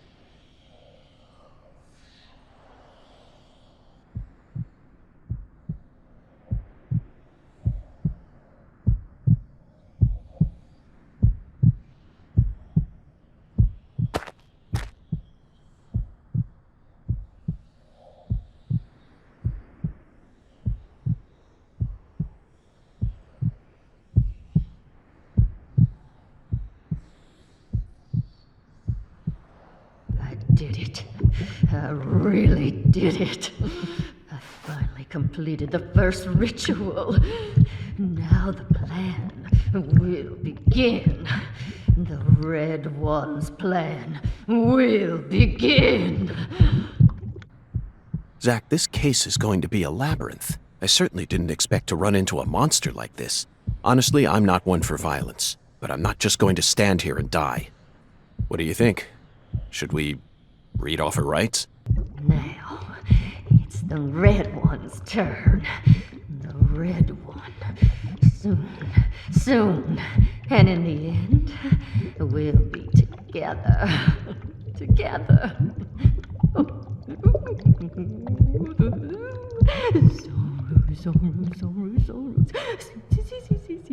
And the red.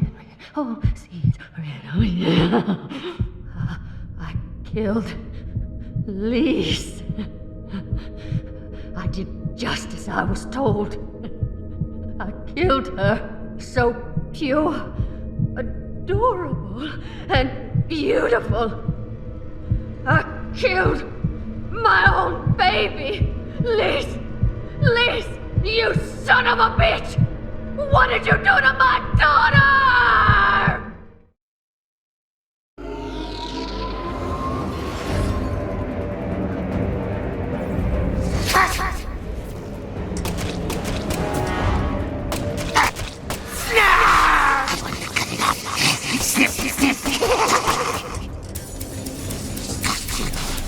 Let me cut you.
You're really pissing me off.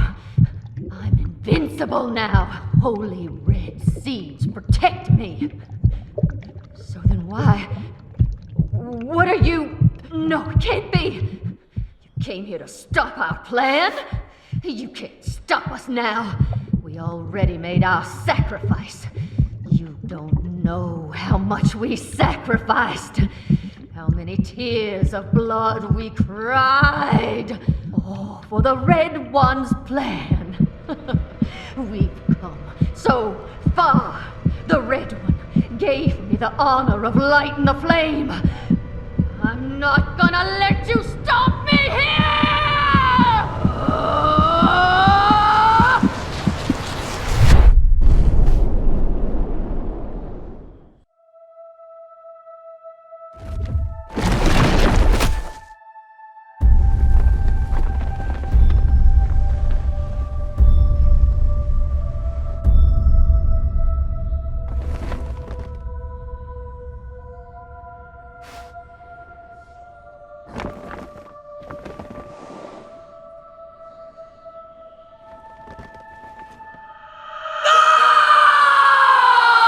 Galena, is this your true form?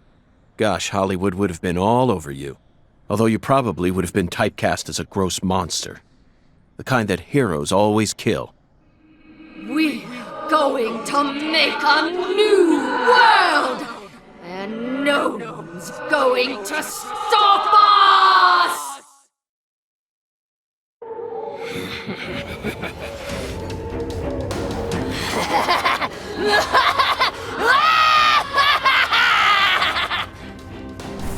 For the flesh!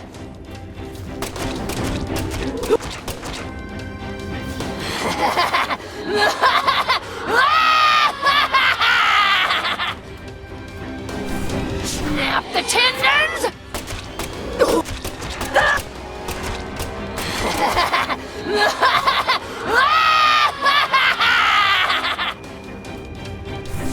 For the flesh! Why? Why?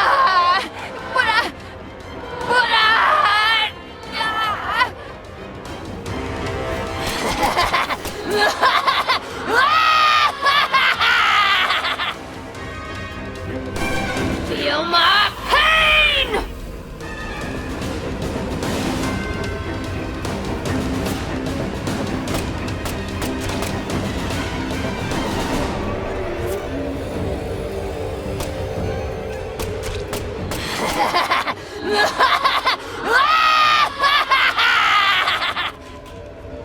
Snap the tendons!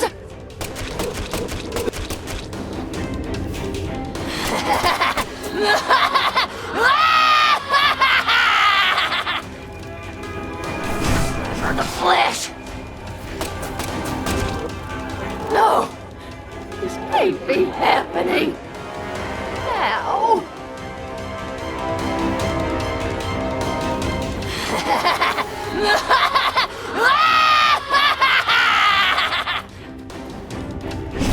Snap the tendons!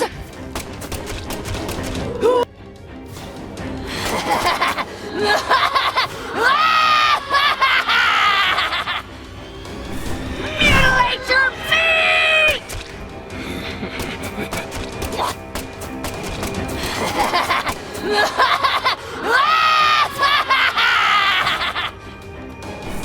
For the flesh!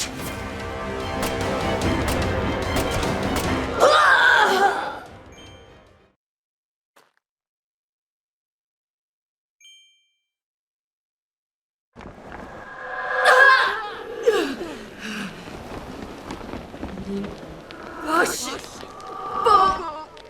This is impossible! Red Tree!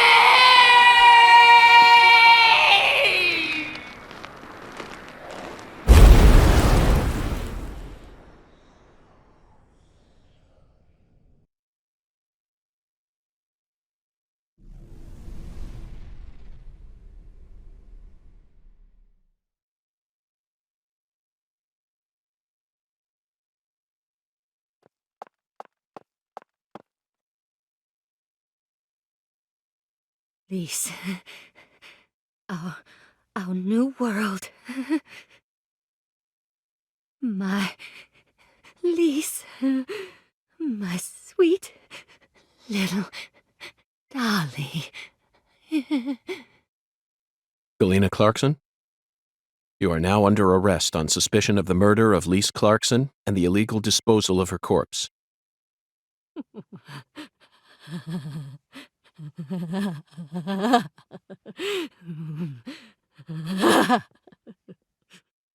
You have the right to remain silent. Anything you say may be used against you in a court of law. That's enough, Zach. She can't hear us anymore. Zach, pardon my language, but this case can go fuck itself.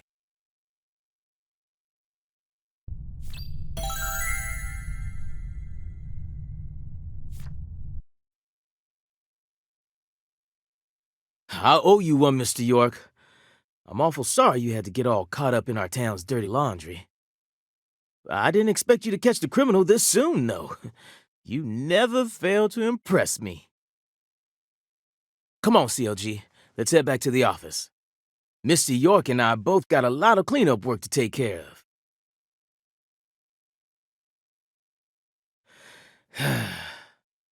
Now I just gotta figure out what I'm gonna tell the Clarksons. That's my biggest problem. Melvin, this investigation has only just begun. What? But we got the killer. This case is much more complicated than it seems. You mean you're gonna keep searching the town? Of course. At the moment, I'm after a tall, stylish woman. Does that ring any bells? Stylish? You lost me. What's that got to do with anything? Zach and I saw her with our own eyes. We need to find her, I'm positive. You're probably talking about Professor R. Professor R? From the jazz bar? Yeah. I mean, she's the only person in town you could call stylish. She's tall, too. But... What is it, Melvin? Well... Well? Out with it. Don't let your 10-year-old daughter upstage you here, Sheriff. You're looking for a stylish woman, right? Yes, we've established that. Then I think you're barking up the wrong tree with Professor R. She isn't exactly a normal woman, if you catch my drift. I hear you loud and clear. Melvin, you're careless in every sense of the word, but I believe you operate on the side of good in most cases. With that in mind, I'm disappointed to see that you carry some prejudice with you. Is she the type to forbid customers from entering her jazz bar due to the color of their skin? No, she ain't like that. Well then, case closed. Melvin, I think we should call it a day. I'm going to head back to my hotel and get some sleep. I also need to prepare a report to send back to the Bureau. Patty, thank you very much for assisting me in my investigation. I'll be counting on you again tomorrow. I just helped an FBI agent. Oh, and Melvin, one more thing. You needn't worry about what to tell the Clarksons. I'm sure they already know that Galena's been arrested. After all, this is Lucare.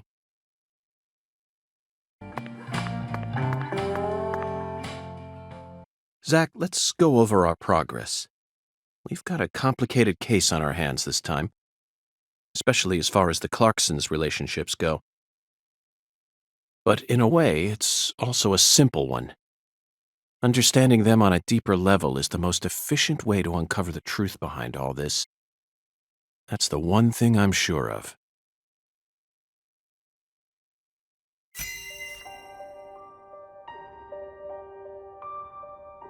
Zach, let's start with the people who were closest to the victim. Lise Clarkson, the victim, is the granddaughter of the current head of the Clarkson family. Her mother is Galena, an ex-actress, and Lise clearly inherited her beauty. Except for her eyes, that is. Lisa's eye color matches that of her father's. Now, do you remember who Lise Clarkson's father is?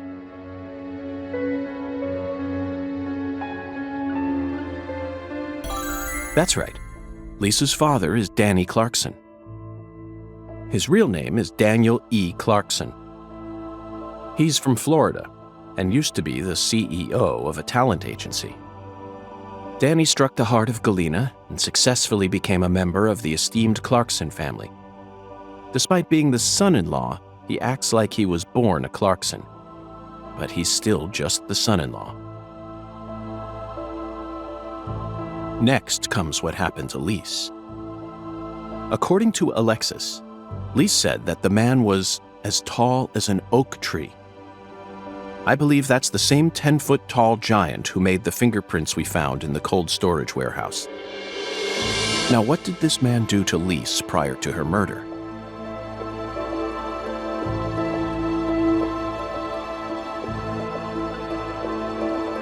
No, that's not it, Zach. Lisa's mother, Galena, is the one who always took her to the jazz bar. I don't think our giant is that much of a gentleman.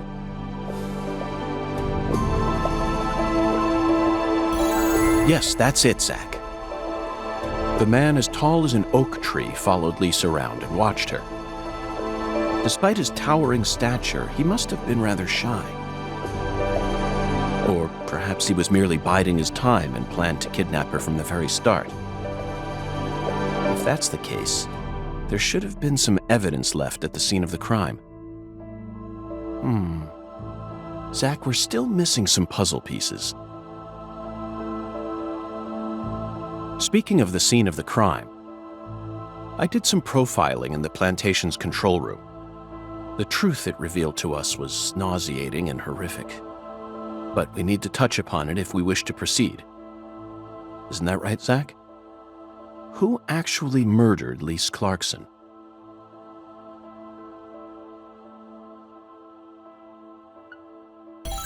Yes, that's right. Lisa's own mother killed her, while she was dreaming about some bizarre new world.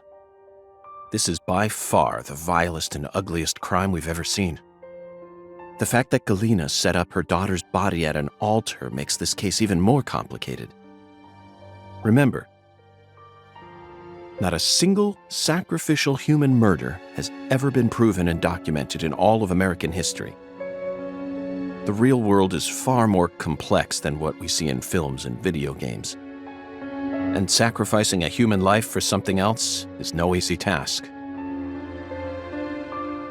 In conclusion, Zach, through our investigation, we found one character who sticks out more than anyone else. You know exactly who I'm thinking about, don't you? We'll need to have a word with her in the near future. Who's the stylish woman we saw during the profiling?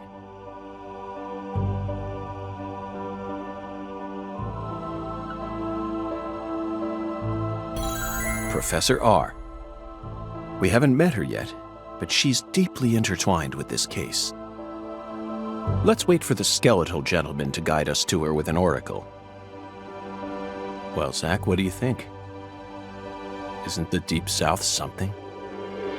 The people here are just as warm as the weather, and the food is to die for. Might be nice to move down here after I retire. What, still too early to talk about that? You may be right.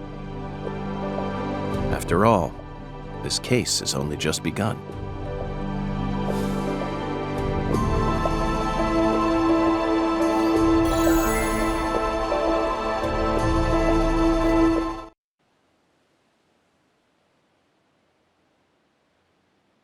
Galena can't be the killer. They're making all this shit up.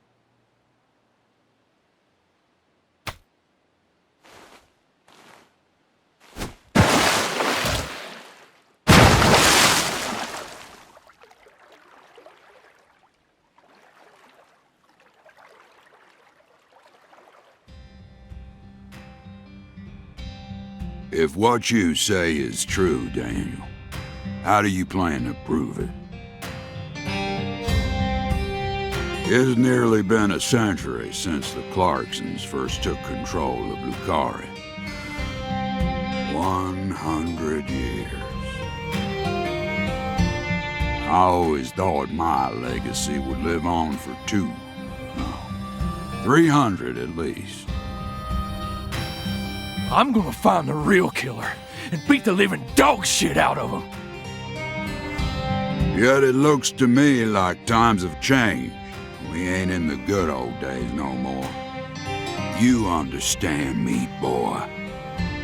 Yes, sir. I'm right there with you, Paul. I'm gonna continue what you started, sir, and make the Clarkson family strong again. First, I need to find whoever really killed Lise and bash their fucking brains in. I saw this coming. Ever since the day Lenny left home, the town of Lucare has been cursed. We can't stop what's happening now.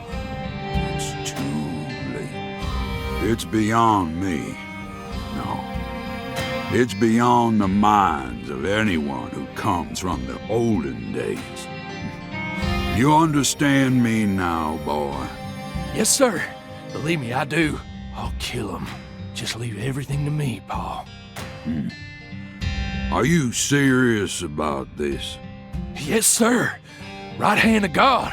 Look right in my eyes. I ain't lying. I'm serious. I just need you to lend me some troops, sir. We need retribution right now. That's the job I've been given, and I intend to do it. Well then, let me ask you one more time. Are you serious about this? Yeah, hell yeah. I'm a Clarkson, and all Clarksons have a job to do. Isn't that what we always say? Mm-hmm. Then I'll need an arm. Yeah. What? Well now, you want to use my troops, I'm gonna need to know whether or not you're really serious about this. Just one arm. Slide it on through that wire there, and it'll take care of it for you. Paul, I mean, you're joking, right? Daniel, have I ever told you a single joke? No, but... If you want to become a real Clarkson, then you done got yourself a job to do. Wait, Paul, I get it now. You want me to stick it in and pull it out at the last minute, right? You want to see if I got guts or not, but there's gonna be another way. You can't be serious, sir. Hey, knock it off, you assholes! Let me go! He's just joking with me. Let me go, goddammit! Oh, please, sir, don't do this! Just tell me this is a joke, please!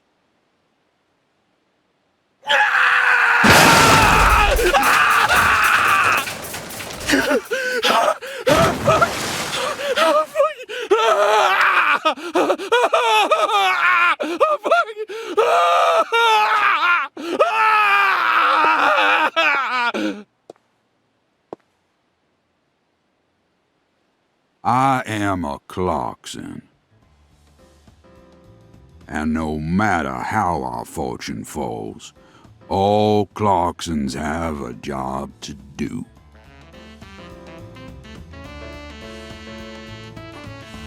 That be the law of this land.